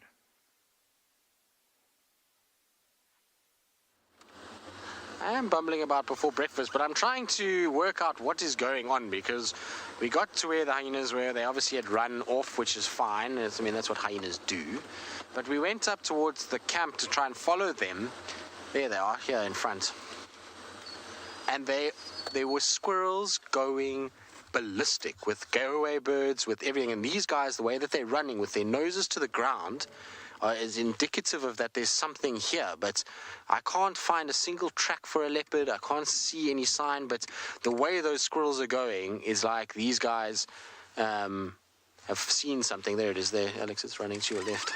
Let's try and just catch up with this one that's running behind me here. It's like there's something going on here, but I just haven't been able to find a track. The way that this hyena is running is as though it's something, was on the trail of something, was heard something. It is really kind of running away from us. Come on, hyena, don't run so far.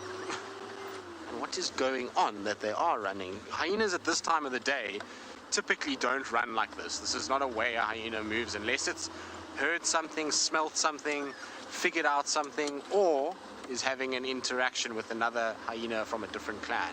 But you can see it's just running in front of us here. Hyena, you smell like a wet dog.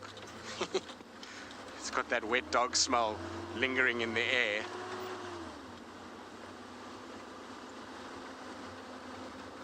Exactly, you can follow it using our nose for a change. It's just the one, I don't know where the others are. I can't see who it is either. It's just too far away at this stage. It looks like quite a bulky hyena, so... Well, this one is full of beans. Still, I'm just going to stop here so we can get a view of it while it's running. But you can see it's not even the car that's causing it to run. I don't know why this hyena would be running like this at this time of the day. It's hot already for them to be behaving like this. And like I say, with those squirrels going crazy, it was just every single bird, every single squirrel in every tree was just shouting and screaming as though they had been attacked. And I could not find a bird of prey. I could not find a sign of a leopard or anything else. So I don't know what's going on. Right, let's try to catch up with this hyena. It's far away now.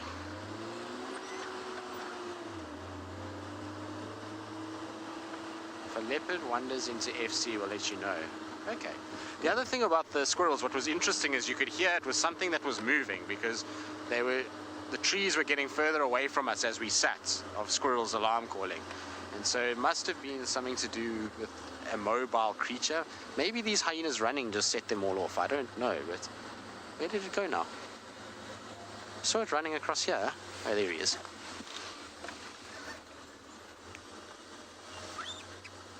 See, noses to the ground as well, smelling. What are you sniffing out? Take us to a leopard with a kill in a tree. Come on. Yes, nose to the ground. Okay, while I follow these guys and decode this mystery, let's send you across to David and see what he's up to. Well, that would be phenomenal if we could find a leopard kill. Very much like that. Hopefully in a nice big marula tree like this one here.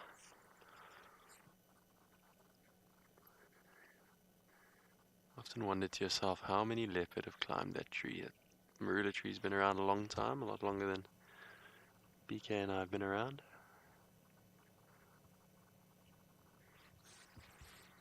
Shall we go check it out and see? We'll be able to tell if leopard have climbed recently.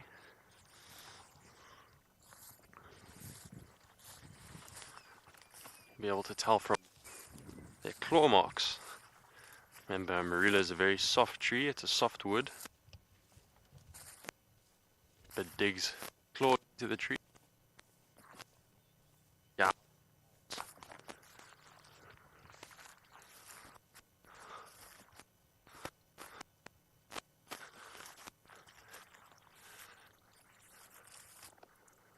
And I can already see evidence that leopard have been up here. I would most certainly have been up here. Is this too far, BK? I can see it. Can you zoom in? Basically what I'm looking at is misplaced pieces of bark. Might be a bit hard to see it from that distance. But you can see them all the way up the trunk of the tree. Not necessarily all leopard, some of them could be baboon climbing up here. But no, leopard as well. Just gonna check this side.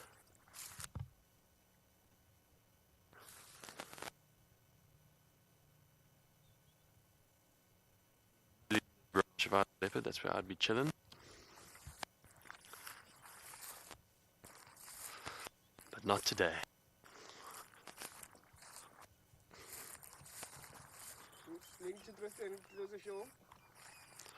Well, it's been a lovely morning. Thoroughly enjoyed it. We're about to head back to camp. I'm going to send you over to Tristan and let him say cheers. That's cheers from us.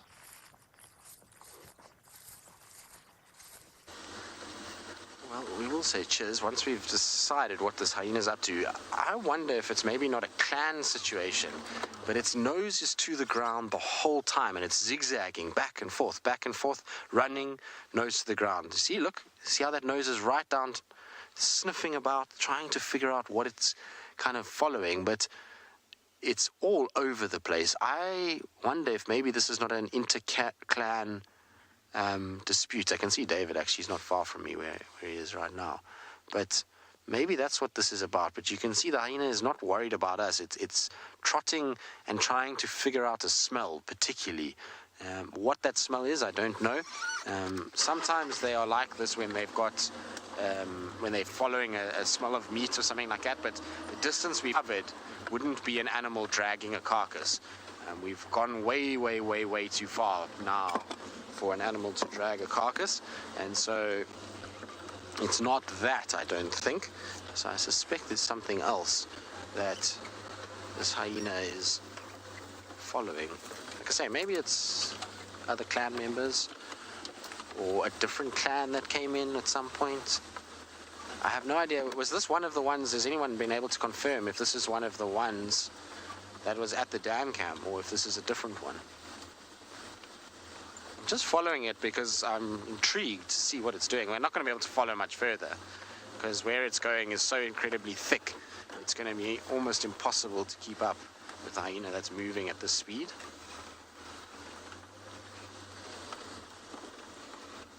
I was just kind of hoping one of these big trees here would have a leopard with a kill in it, but it doesn't look like it. If you go into the block, hyena, what are you up to? Even it looks confused as to what it's doing. Nose still to the ground.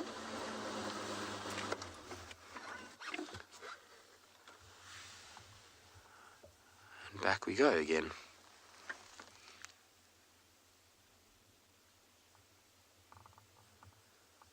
What are you doing?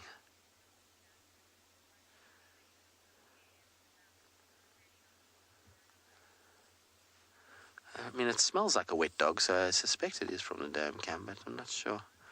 but you can see it's looking for something. It's hyped up. It's not a hyena that's just casually ambling about. It's most certainly on a serious mission to find something. Yeah, let's turn around. Anyway, unfortunately, it is that time where we are going to say goodbye to you guys.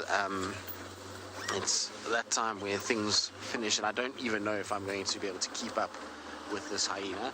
So from David, myself, and Sean, it's been an absolute pleasure this morning. Hopefully you enjoyed things, and we'll see you this afternoon on our sunset safari.